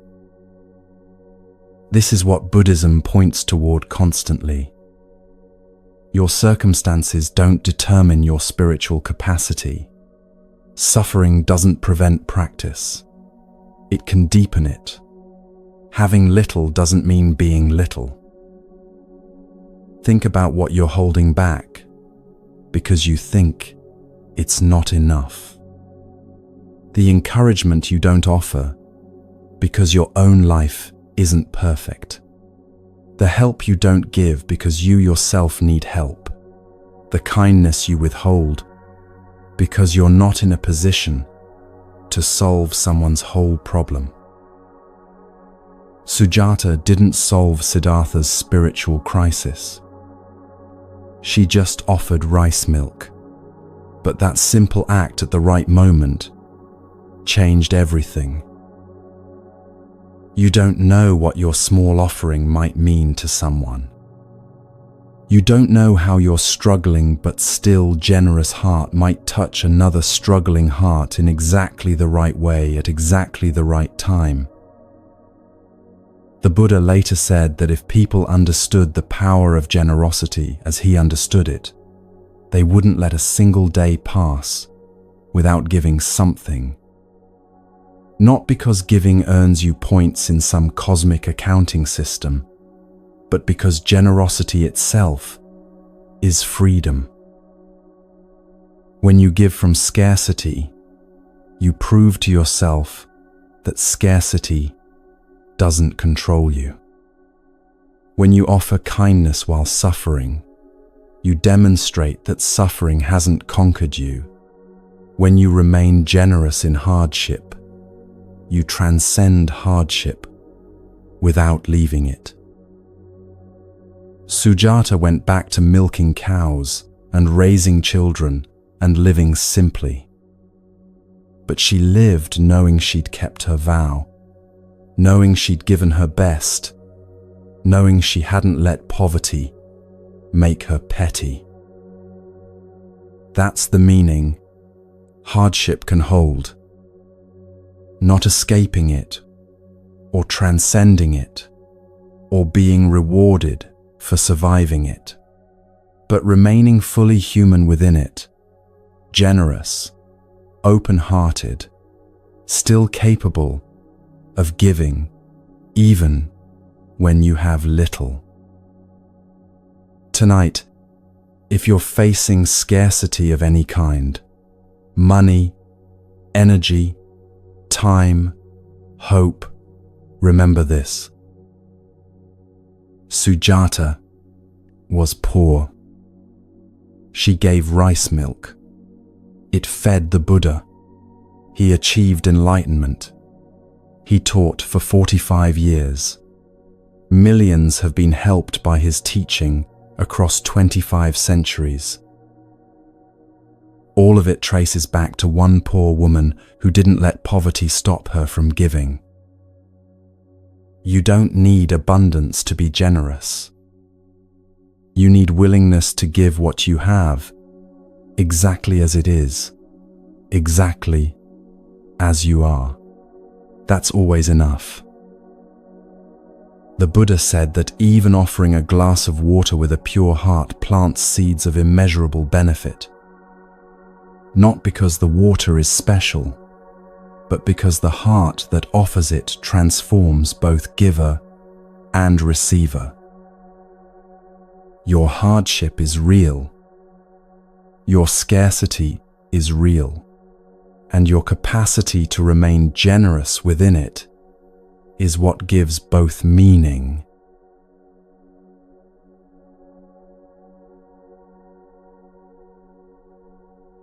In ancient India, your birth determined everything.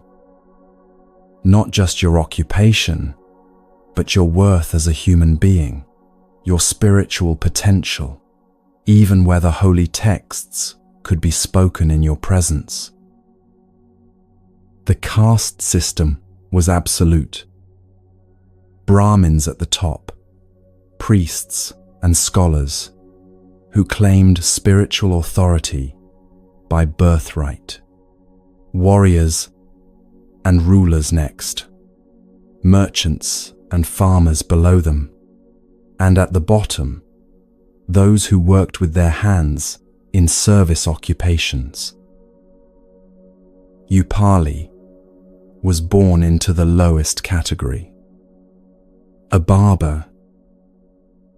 His job was to cut hair and shave the faces of higher caste men who wouldn't dream of learning such skills themselves. He was necessary, but despised, needed, but never respected. He could touch their heads, but couldn't sit at their tables. He could serve them intimately, but could never be their equal. Every morning, Upali went to the homes of wealthy families. He'd wait at the back entrance, never the front. He'd be summoned when convenient for them, never when convenient for him.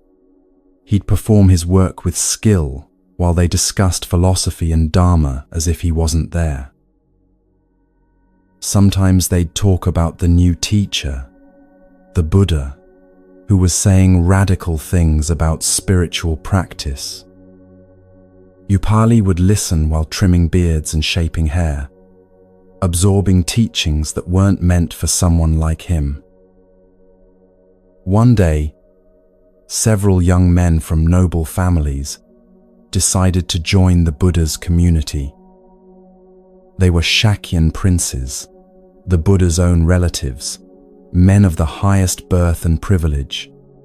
They prepared to leave their wealth and status behind to become monks. These princes employed Upali as their personal barber.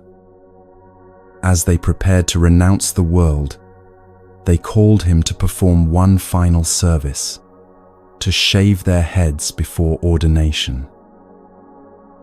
Upali shaved their heads, knowing this was the last time he'd serve them. They'd be monks now, living simply, and they wouldn't need a barber's services anymore. He felt the familiar ache of being necessary until he wasn't, useful until they moved beyond needing him.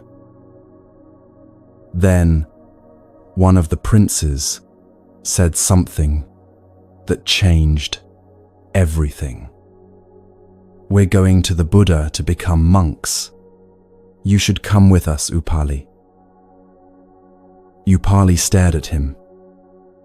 "Me? I'm a barber. People like me don't become monks.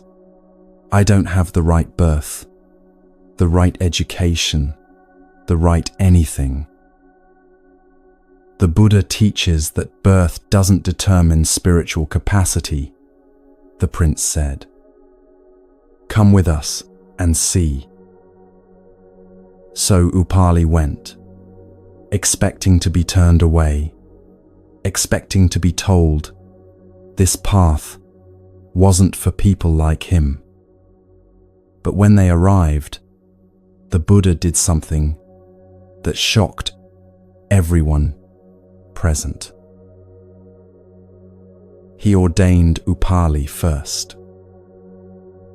Before the princes, before the men of noble birth and high education, the Buddha ordained the barber.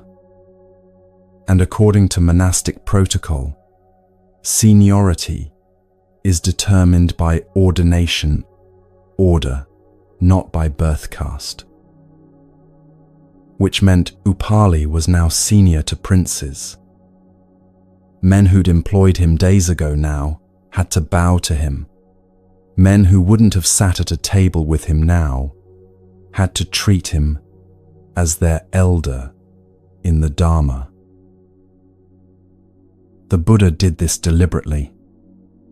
He was making a statement that birth means nothing, that practice means everything, that the spiritual path is open to anyone, regardless of where society has placed them.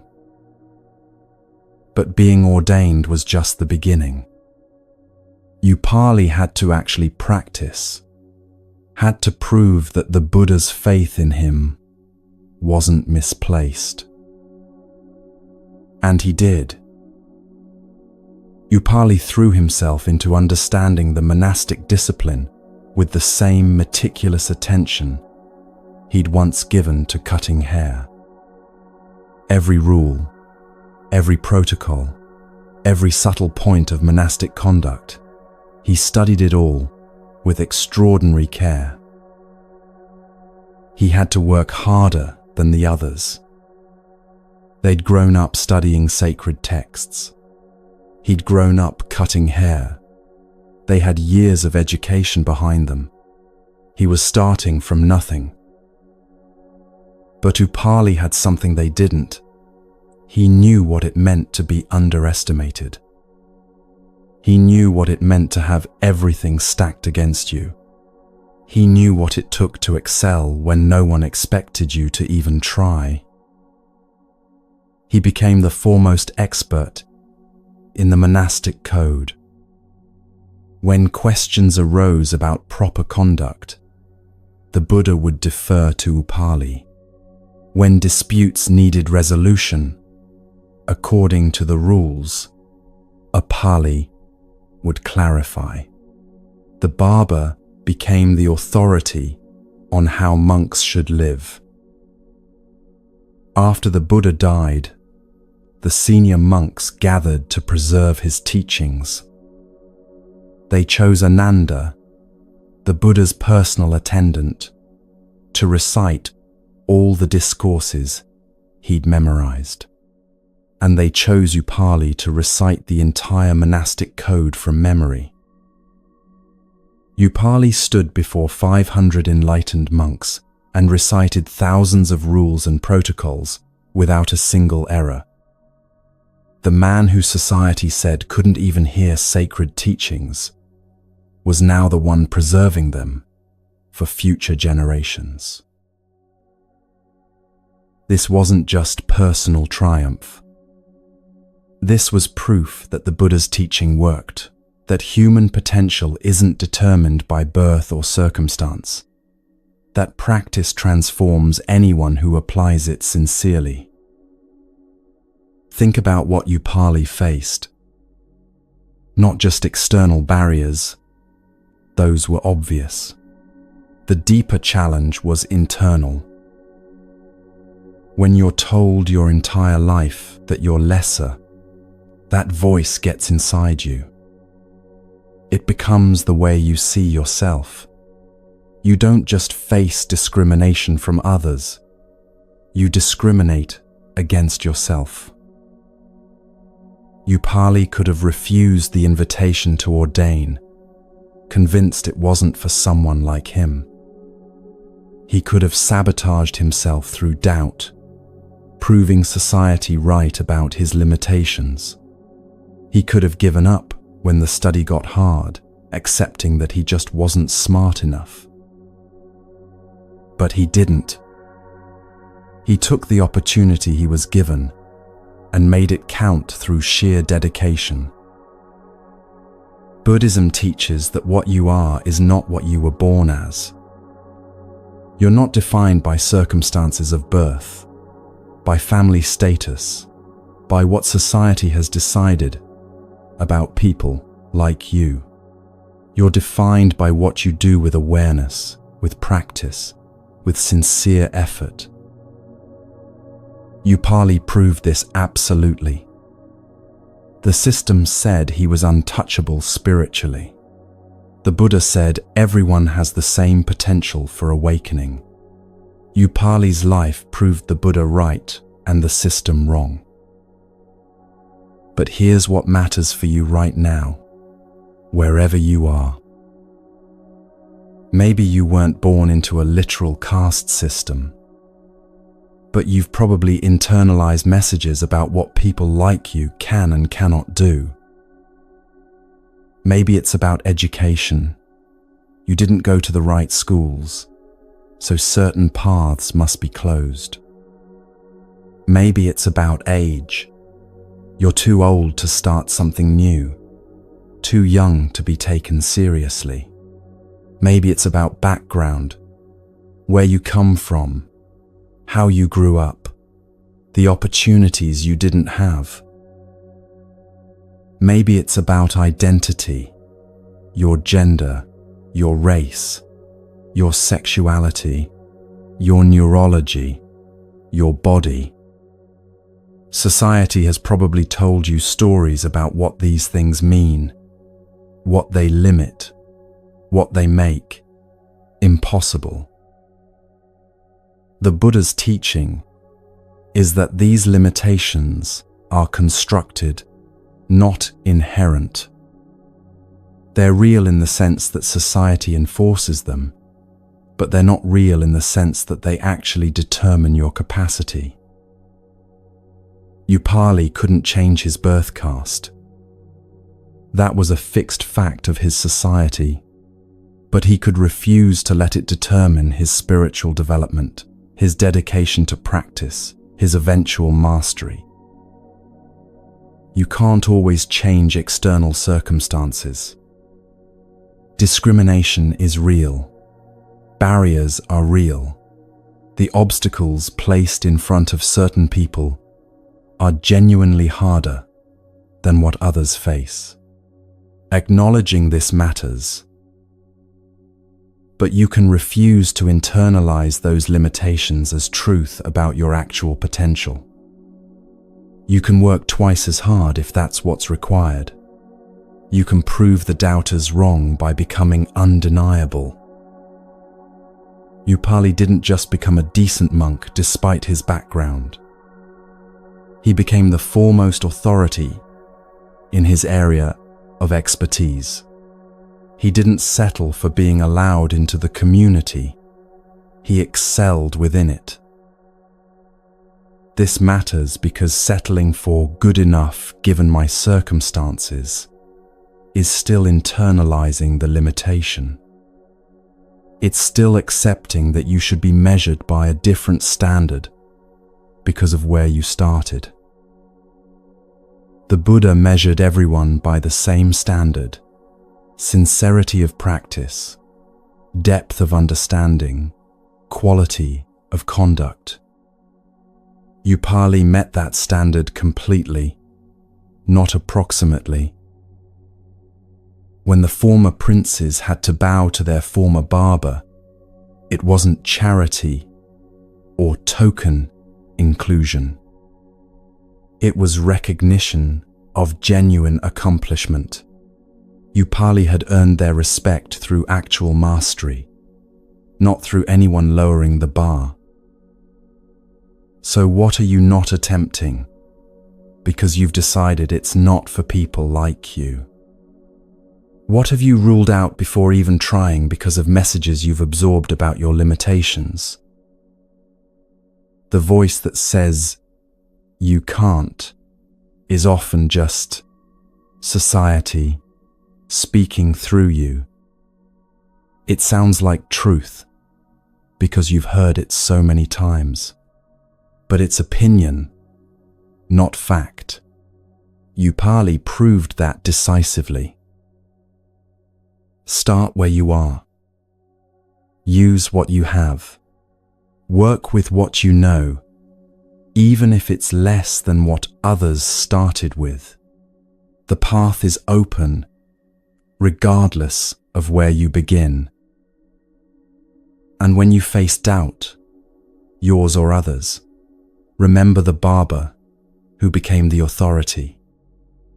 Remember that the Buddha looked at Upali and saw not his caste, not his lack of education, not his humble origins. He saw human potential ready to be developed through practice.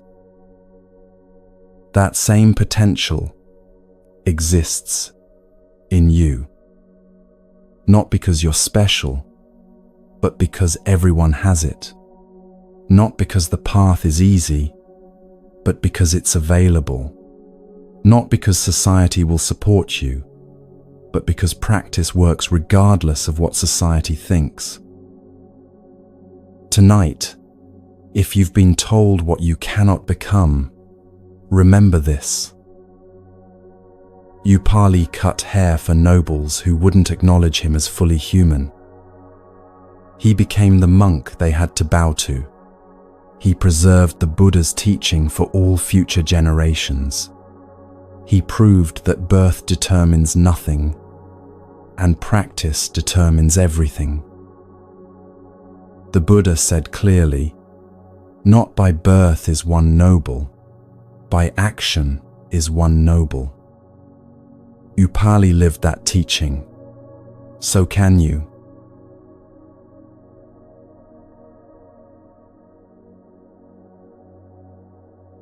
Maudgalyayana was one of the Buddha's two chief disciples, known for abilities that went beyond ordinary perception. He could see into realms most people never glimpse, could travel through states of consciousness that remain hidden to untrained minds. One day, the Buddha asked him to use these abilities for a specific purpose. "Go to the hell realms," the Buddha said. "Witness what's there. Then return and teach others what you've seen." So Maudgalyayana descended. The first realm he entered was a place of such intense suffering that most minds would shatter just from witnessing it. Beings were burning in flames that came from their own hatred, flames that consumed but never destroyed, leaving them to burn endlessly. He saw a being whose body was one vast wound, skinless, every nerve exposed. The slightest movement brought agony, but the being couldn't stop moving because vultures were tearing at the exposed flesh. This had been a butcher in a previous life who'd taken joy in causing animals pain. Now he experienced what he'd inflicted, magnified beyond measure. He saw a woman whose mouth was impossibly small, her throat the width of a needle, her belly swollen like a mountain. She was perpetually starving, perpetually seeking food she could never consume. She'd been someone who hoarded wealth while others starved, who ate lavishly while refusing to share even scraps. Now she felt the hunger she'd ignored in others. He saw a man trapped in a frozen wasteland, his body locked in ice so cold it burned like fire. He'd been someone whose heart was cold to others' suffering, who'd looked at people in need and felt nothing. Now, he experienced the coldness he'd shown others as actual freezing that never numbed, never granted the mercy of unconsciousness. Realm after realm, Maudgalyayana witnessed suffering so extreme that words fail to capture it. Not torture imposed from outside, but suffering that arose naturally from actions, from karma working itself through to completion. And through all of this, Maudgalyayana remained stable.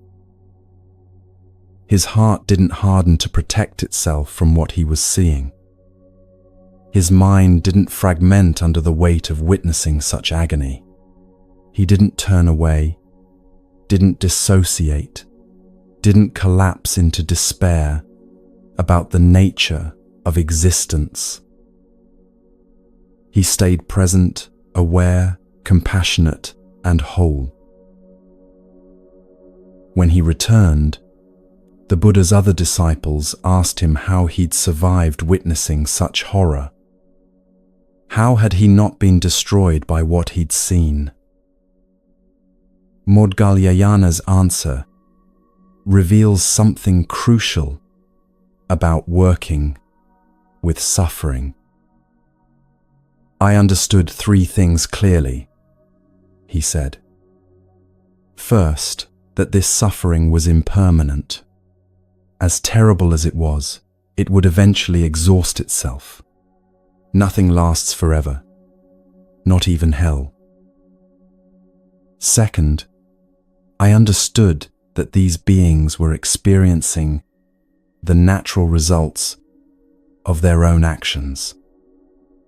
This wasn't arbitrary cruelty from a punishing God. It was cause and effect working through consciousness. Understanding this kept me from adding the suffering of outrage or despair to what I was witnessing. Third, I maintained awareness that I was witnessing, not experiencing.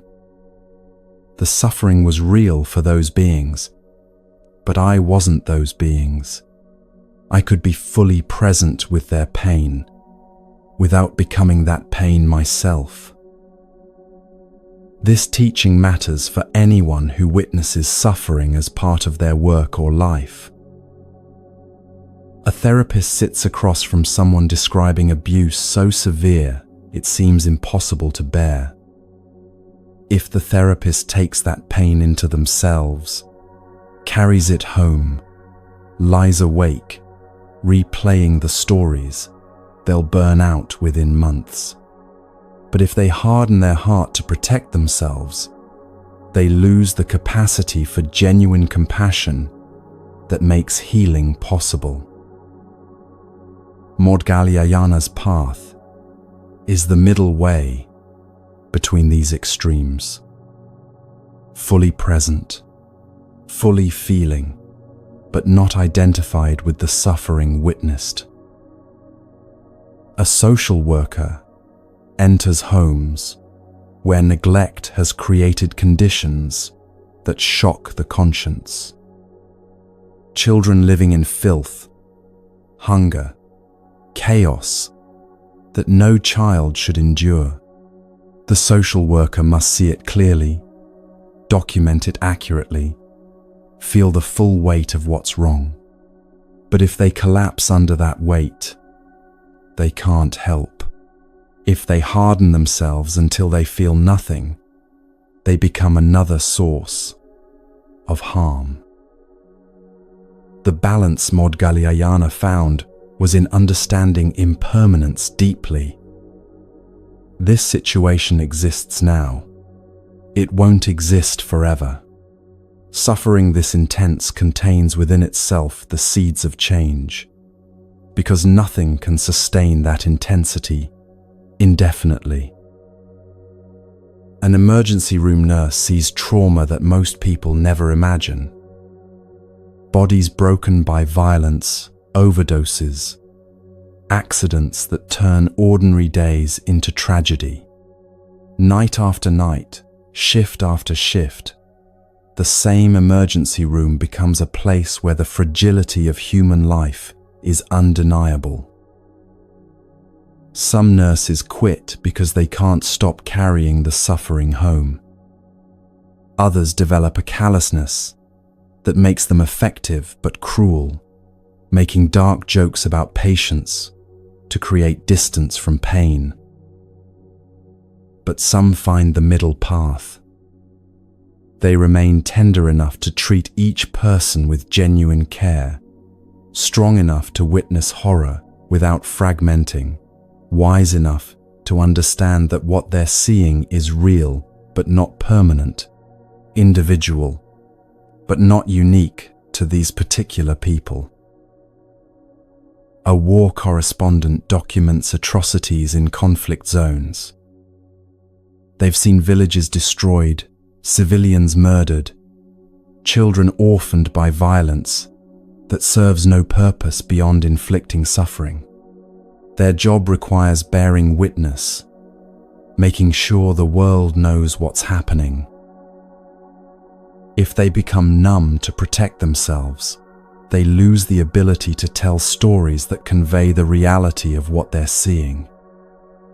If they take all that suffering into themselves without boundaries, they develop trauma that makes continuing impossible. Moudgalyayana's teaching offers a third option. See clearly, feel fully, but maintain awareness that you are the witness, not the sufferer. This isn't coldness, it's clarity that allows sustained presence with pain. A hospice worker accompanies dying patients through their final days. Some deaths are peaceful, but others involve suffering that medical intervention can only partly address. The worker sits with people in their worst moments, witnesses fear and pain and desperate attempts to hold on to life that's slipping away. The work requires staying open to each person's experience without carrying every death as a personal loss. The hospice worker who identified completely with each patient's suffering would collapse under accumulated grief. The one who armored themselves against feeling couldn't offer the genuine presence that dying people need. Maudgalyayana's path allows full presence without self-destruction. Understanding impermanence. This person's suffering is real now, and it will end. Understanding causality. Suffering arises from conditions, not from cosmic cruelty. Maintaining witness consciousness. I am here with this person, not merged into their experience. A journalist investigates human trafficking and finds victims whose stories reveal systematic cruelty designed to break human spirits. The journalist must hear these stories, must understand them well enough to convey them accurately, must let them impact deeply enough to write with genuine feeling. But carrying all that trauma without boundaries leads to breakdown. Becoming desensitized to it means losing the capacity to tell stories that move others to action. The Buddhist teaching is that compassion without wisdom burns out, while wisdom without compassion grows cold. Maudgalyayana demonstrated compassion that was sustainable because it was grounded in wisdom about the nature of suffering. So, how do you practice this when you witness suffering? First, recognize that witnessing is not the same as experiencing. You can be fully present with someone's pain without that pain becoming yours. Their suffering is real, and you don't need to take it into yourself for it to matter. Second, remember impermanence actively. This moment of suffering exists now. It won't exist forever. Even the worst agony shifts and changes, and eventually ends. This isn't minimizing suffering, it's understanding its nature accurately. Third, understand causality without blame. Suffering arises from conditions, not from random cruelty or cosmic punishment. This doesn't make it less real, but it makes it comprehensible in a way that prevents the additional suffering of outrage or despair. Fourth, maintain the distinction between compassion and merger. You can feel genuine care for someone without losing the boundary between your experience and theirs. That boundary isn't coldness, it's what allows sustained presence. Fifth, recognize that your stability serves others. When Maudgalyayana returned from the hell realms intact, he could teach what he'd seen. If he'd been destroyed by witnessing, that knowledge would have been lost. Your ability to remain whole while witnessing suffering allows you to help in ways that someone overwhelmed cannot. Tonight, if you carry the weight of what you've witnessed, suffering you've seen in others, pain you couldn't prevent, darkness that touched your life through proximity if not direct experience. Remember this. Moudgalyayana descended into the hell realms and returned whole. Not because he didn't care, but because he understood that witnessing and experiencing are different. Not because the suffering wasn't real, but because he knew it was impermanent. Not because he hardened his heart, but because wisdom protected compassion from burning out. The Buddha said that a mind established in the four immeasurables, loving kindness, compassion, sympathetic joy, and equanimity, cannot be overwhelmed by what it encounters. Not because these qualities make you invulnerable, but because they allow you to remain present with suffering without being destroyed by it. You can witness hell without becoming it. You can hold space for another's pain without that pain consuming you. You can remain tender enough to care and strong enough to endure. This is what Moudgalyayana proved. This is what remains possible for you.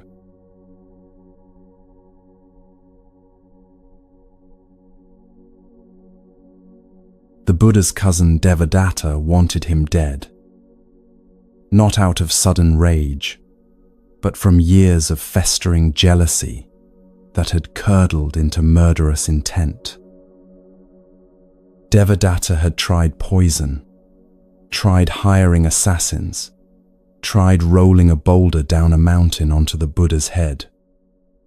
Each attempt had failed, not because the Buddha used any special power, but because when people approached him, intending harm, something in his presence made violence suddenly seem impossible.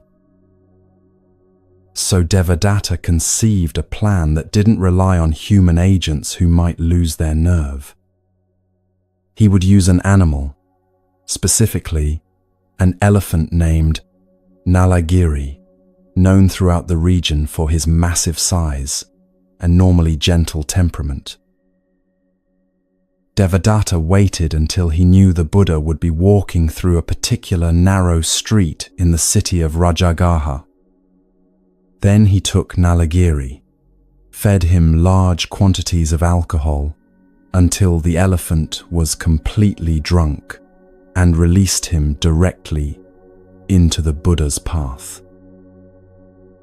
A drunk elephant is a terrifying thing. All that massive power with no restraint, no capacity for reason, just pure aggressive energy looking for something to destroy. Nalagiri came thundering down the street, trumpeting rage, ears flapping, tusks lowered for goring.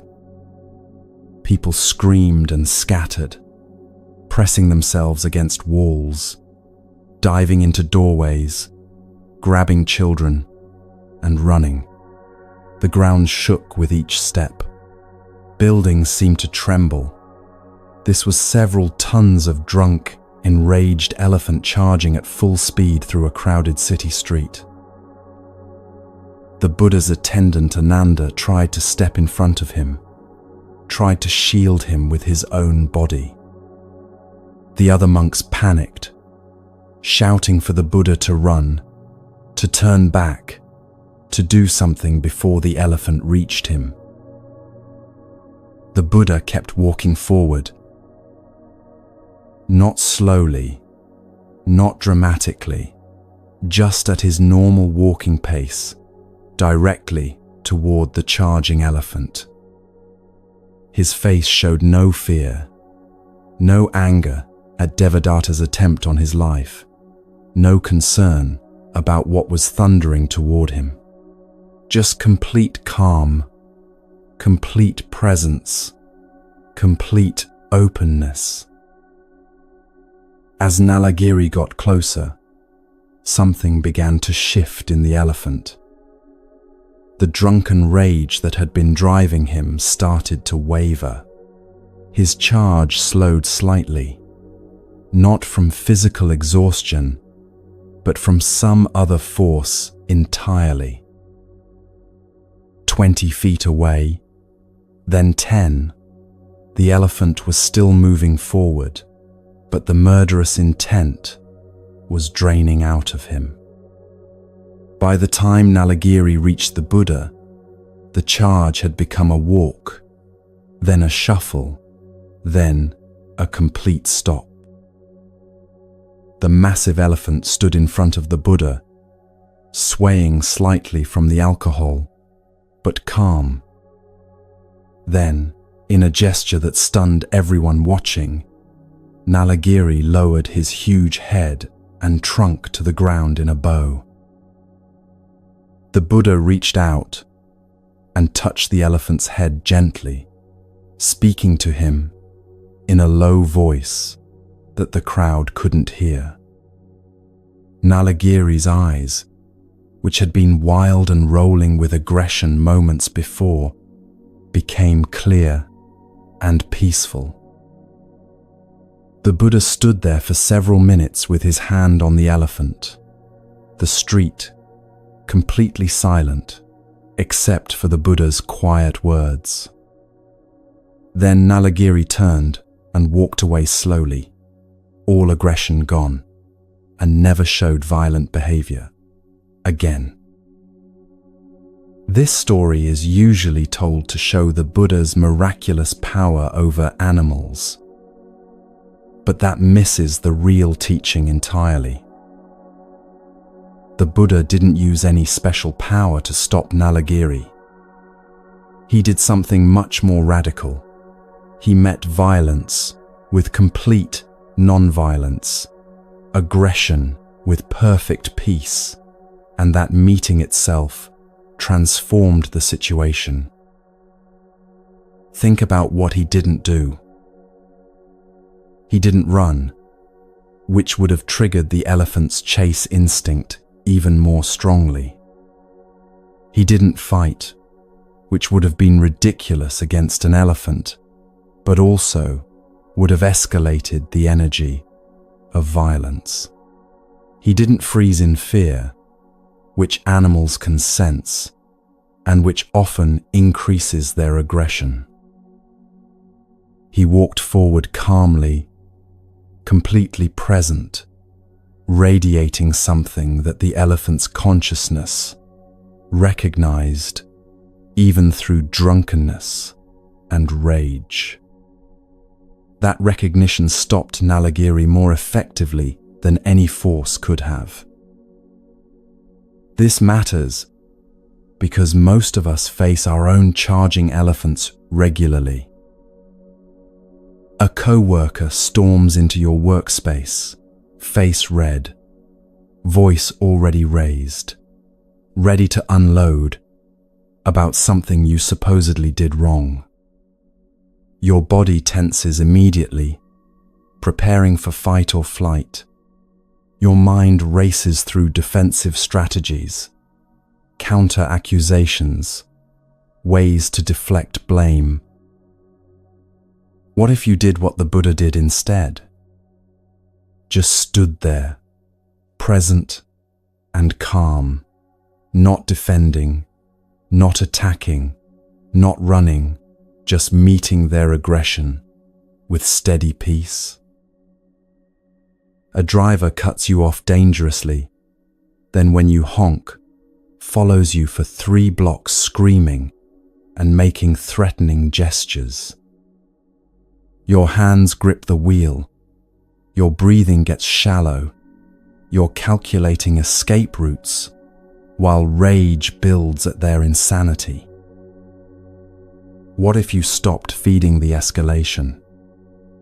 Just drove calmly, didn't respond to the gestures, didn't engage with the crazy, just remained steady until the other person's rage burned itself out with nothing to sustain it. Someone in your family brings up the topic that always explodes into argument. You feel the familiar surge of defensive anger, the words forming in your mind that will cut them down, prove them wrong, win the fight. What if you breathed instead? Let them finish speaking without interrupting, without mentally composing rebuttals while they talk. Responded calmly, even if they don't. Refuse to let their escalation trigger yours. This isn't about being passive or letting people walk over you. The Buddha walked directly toward the elephant. That's not passive, but he walked calmly, without aggression, and that made all the difference. There's a principle in conflict that most people never learn. Escalation requires participation. A fight needs at least two people feeding energy into it. When one person refuses to escalate, the dynamic can't sustain itself. A customer is screaming at a store employee about a policy the employee didn't create and can't change. The employee has two options: escalate by getting defensive and angry back, or de-escalate by staying calm and present. Every time the employee remains calm, the customer's rage has nowhere to go. It bounces off the employee's peace, instead of finding matching aggression to amplify it. Eventually, most people can't sustain that level of anger when it's not being fed by reaction. A teenager slams into the house, screaming about how unfair everything is, how much they hate their life, throwing blame in every direction. The parent can match that energy with their own anger and frustration, or they can do what the Buddha did. Stay present, stay calm, let the storm rage without becoming storm themselves. Not dismissing the teenager's feelings, not invalidating their pain, just refusing to escalate, refusing to let the teenager's chaos create chaos in them. This requires something most people don't have: genuine equanimity in the face of aggression. Not fake calm, that's actually suppressed rage, but real peace that comes from understanding something deeper about anger and violence. The Buddha understood that Nalagiri wasn't evil. He was drunk, confused, manipulated into aggression by Devadatta. The elephant's true nature wasn't violent. Violence was a temporary state imposed on him. When you understand this about people who come at you with aggression, everything shifts. They're not evil. They're hurting. They're not your enemy. They're suffering and lashing out from that suffering. Their aggression isn't who they are. It's what they're experiencing right now. This understanding doesn't require you to accept abuse or stay in dangerous situations. The Buddha could have walked away from Nalagiri. He chose to walk toward him, but walking away would have been equally valid. The key was walking calmly either direction, not running in panic, not fighting in rage. A person in an abusive relationship finally leaves. They don't stay to prove they can remain calm in the face of violence. That would be foolish. But they also don't leave consumed by hatred. Don't let the other person's toxicity poison them. They leave with clear boundaries and steady resolve, not with matching aggression. This is the hardest practice for most people. When someone comes at us with aggression, every instinct says, either fight back harder or run away, panicking. The middle path, staying present, staying calm, meeting aggression with peace, feels impossible. But it's what transforms situations that violence would only make worse.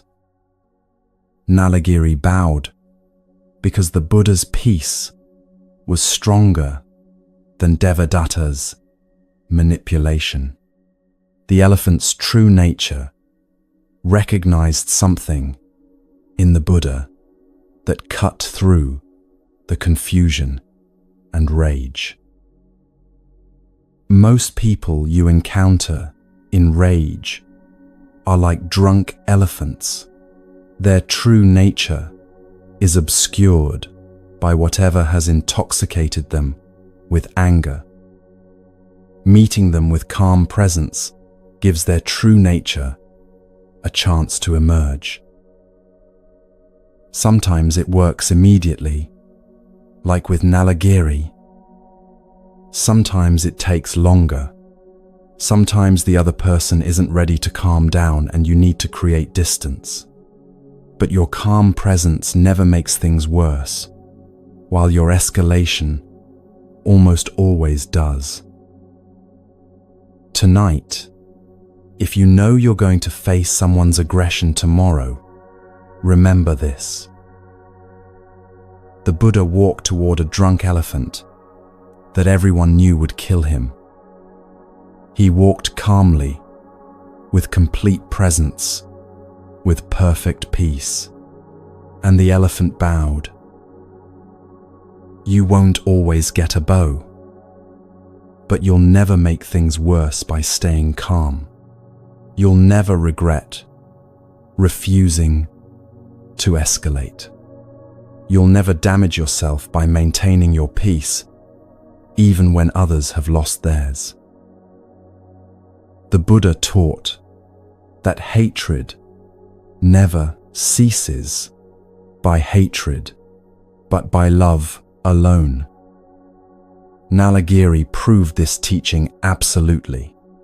Violence met with violence multiplies. Violence met with peace transforms. This is the path. Not passive acceptance of abuse, but active maintenance of peace in the face of aggression. Not weakness that runs or collapses, but strength that stands firm without attacking. The charging elephant stops when it meets something it can't overwhelm. Not greater violence, but deeper peace.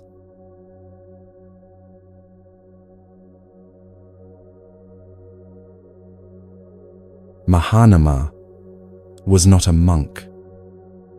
He was a wealthy householder, a member of the Shakyan clan, the same clan the Buddha had been born into before his renunciation. He had a successful life by any external measure: property, status, a respected position in his community. But he was terrified of dying. Not in the abstract way. Most people fear death, pushing it to the back of their minds until some future crisis forces it forward. Mahanama's fear was immediate, consuming, present every single day. He would wake in the night with his heart racing, convinced he was dying right then. He would watch his own breath, monitoring every sensation in his body for signs of impending death. He'd been practicing Buddhism for years.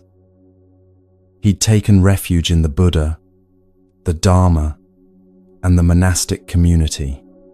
He'd studied the teachings, made generous offerings, lived ethically. By all accounts, he was an accomplished practitioner, someone who understood the Dharma intellectually and applied it practically. But none of it touched his terror of death. He would sit in meditation, and within minutes, his mind would spiral into death anxiety. What happens when I die? Where do I go? Will I cease to exist completely? Will I be reborn in a hell realm? The questions churned relentlessly, creating so much fear that meditation became another source of suffering rather than relief from it. Finally, Mahanama went to the Buddha directly. He approached with the desperation of someone who'd tried everything else and found no peace. "Blessed One," he said, his voice tight with years of accumulated fear, "I practice the Dharma as you've taught. I live ethically, I meditate, I understand impermanence intellectually, but I'm terrified of dying. The fear never leaves me. I wake up afraid. I go to sleep afraid. I carry this terror every moment. What happens to someone like me when they die?" The Buddha looked at him with complete understanding. This wasn't the first time someone had come to him with death anxiety, and it wouldn't be the last. But Mahanama's question was specific, not just about death in general, but about his own death, about what happens to a lay practitioner who's lived ethically but still carries fear. The Buddha's answer was unusual. He didn't offer abstract philosophy about the nature of death or reassuring platitudes about everything being okay. Instead, he told Mahanama to consider what he'd been training his mind in all these years. "Mahanama, when you're mindful during the day, what are you mindful of?" the Buddha asked. Mahanama thought about this. "I try to be mindful of generosity, of ethical conduct, of the Dharma teachings, of the qualities of the awakened ones." "And when fear arises, where does your mind go?" "To death," Mahanama admitted. "To what happens after, to whether I'll suffer, to whether I'll be lost." The Buddha nodded. "Your mind has been training itself for years in fear of death. You've practiced that fear more consistently than you've practiced anything else. Every time death anxiety arises and you follow it, ruminate on it, let it consume your attention, you're strengthening that pattern. You've become an expert in being afraid." This observation landed like a physical blow. Mahanama realized it was true. He'd spent years perfecting his fear, giving it more attention than he'd given any spiritual practice. "But here's what you need to understand," the Buddha continued. "Your mind at death will go where you've trained it to go during life. If you've trained it to go to fear, it will go to fear. If you've trained it to go to the Dharma, it will go to the Dharma." He used a simple analogy. Imagine a tree that grows leaning heavily to the east. Its trunk bends that way. Its branches reach that way. Its whole structure is oriented eastward. When that tree is cut down, which direction will it fall? "To the east," Mahanama said quietly. "Exactly. And your mind is like that tree. If it leans toward fear all through life, it will fall toward fear at death. But if it leans toward the Dharma, toward remembering the qualities of the awakened ones, toward ethical conduct, toward generosity, toward wisdom, it will fall that direction when death comes.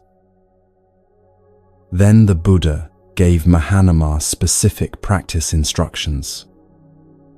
Not vague advice to worry less, but concrete mental training. When death anxiety arises, and it will arise, that's not the problem. Don't follow it, the Buddha said. The moment you notice fear about dying, deliberately shift your attention to one of 6 things. First, remember the qualities of the Buddha, the wisdom, the compassion, the complete freedom from fear that awakening brings. Not as abstract concepts, but as living reality that exists in the world. Second, remember the qualities of the Dharma, that these teachings show the way out of suffering, that the path works, that freedom is actually possible. Not someday in the future, but as a direction you're walking right now. Third, remember the community of practitioners, all the people throughout history who've walked this path and found peace, who've faced death without terror because they understood something true about existence. Fourth, remember your own ethical conduct. Not to feel proud or superior, but to recognize that you've lived with integrity, that you haven't deliberately harmed, that your life has had decency and care in it. Fifth, remember generosity. All the times you've given freely, helped others, shared what you had without resentment or expectation of return. Let yourself feel the joy of having lived generously. Sixth, remember that divine qualities exist, that beings have developed boundless loving, kindness, boundless compassion, boundless joy, in others' happiness, boundless equanimity. These aren't fantasies. They're capacities that human minds can develop, and you've been developing them too. Mahanama listened, but his fear hadn't disappeared just from hearing these instructions. Blessed One, I understand what you're saying, but in the moment of death anxiety, when the fear is overwhelming, how do I actually do this? The Buddha's answer was blunt. You do it badly at first. You notice the fear. You try to shift attention to the Buddha's qualities, and 3 seconds later, you're back in death anxiety. That's fine. You notice again, shift again, get pulled back again. You're not trying to make fear disappear. You're training your mind to have somewhere else to go. He continued, You've spent years training your mind to spiral into death terror. That pattern is strong because you've practiced it constantly. Now you're learning a different pattern. When death anxiety arises, shift to Dharma recollection. This will feel awkward and forced at first because it's new. But every time you do it, even imperfectly, you're weakening the old pattern and strengthening the new one. Mahanama practiced this. Not perfectly, not even well at first, but consistently. Death anxiety would grip him in the middle of the night, and instead of spiraling into, what happens when I die, He would deliberately think about the Buddha's wisdom, about the path, about his own decent conduct. Sometimes it worked for 30 seconds before fear crashed back in. Sometimes it barely worked at all. But gradually, over months and years, the balance shifted. Fear still arose, but it didn't consume him completely anymore. There was something else present too, a sense of confidence that came from remembering the Dharma, from knowing he'd lived ethically, from trusting the path. The texts say that Mahanama became what's called a stream enterer, someone who's had direct insight into the Dharma in a way that permanently shifts their trajectory. Not because his fear disappeared entirely, but because he learned to meet it with something stronger. This teaching matters for anyone carrying death anxiety. The fear isn't wrong or pathological. Death is the ultimate unknown, the ultimate loss of control. Of course, it generates fear. But you have a choice about what you do when that fear arises. You can follow it into spirals of what if and what happens that create suffering on top of the natural discomfort of confronting mortality. Or you can use fears arising as a signal to redirect attention to something that actually helps.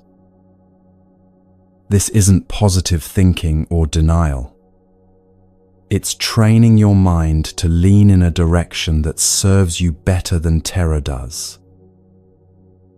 When you lie awake at 3 a.m. convinced something is seriously wrong with your body, when every symptom seems like evidence of impending death, when the darkness makes mortality feel overwhelmingly present, that's when you practice what the Buddha taught, Mahanama.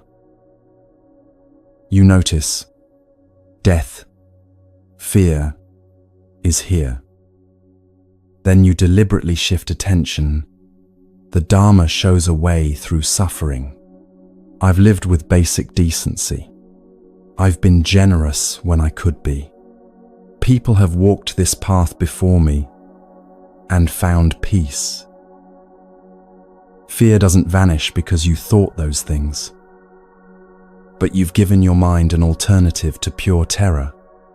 And if you practice this enough times, your mind learns that death anxiety doesn't have to be the only response to mortality. The tree grows in the direction you train it. If you spend your life training your mind in fear, fear is where it will fall when crisis comes. If you train it in remembering what's trustworthy, the Dharma, ethical conduct, generosity, the possibility of freedom, that's where it will fall instead. Tonight, if death anxiety has been your companion, remember this. Mahanama was terrified of dying for years despite being an advanced practitioner. The Buddha didn't tell him not to be afraid. He taught him where to put his attention when fear arose. Over time, that training changed everything. Your fear is training you in fear. What if you trained yourself in something else instead? Not to eliminate fear, but to give your mind somewhere better to go when mortality becomes impossible to ignore. The Buddha said to Mahanama, when you've trained your mind to incline toward the Dharma, toward ethical conduct, toward confidence in the path, then even at death, your mind will lean that direction. Not because death becomes easy, but because you've practiced leaning toward wisdom so many times that it becomes automatic. This is the practice. Notice fear, redirect to Dharma recollection. Notice fear, again, redirect, again, 1,000 times, 10,000 times, until the redirection becomes as natural as the fear itself. The tree falls where it leans.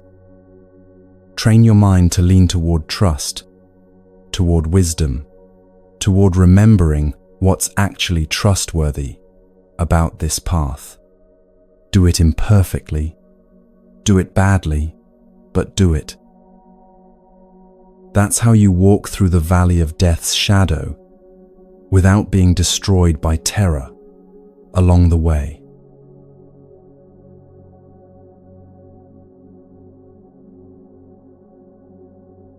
10 stories, 10 teachings, one truth running through them all. When the scorpion stings, you can remain compassionate.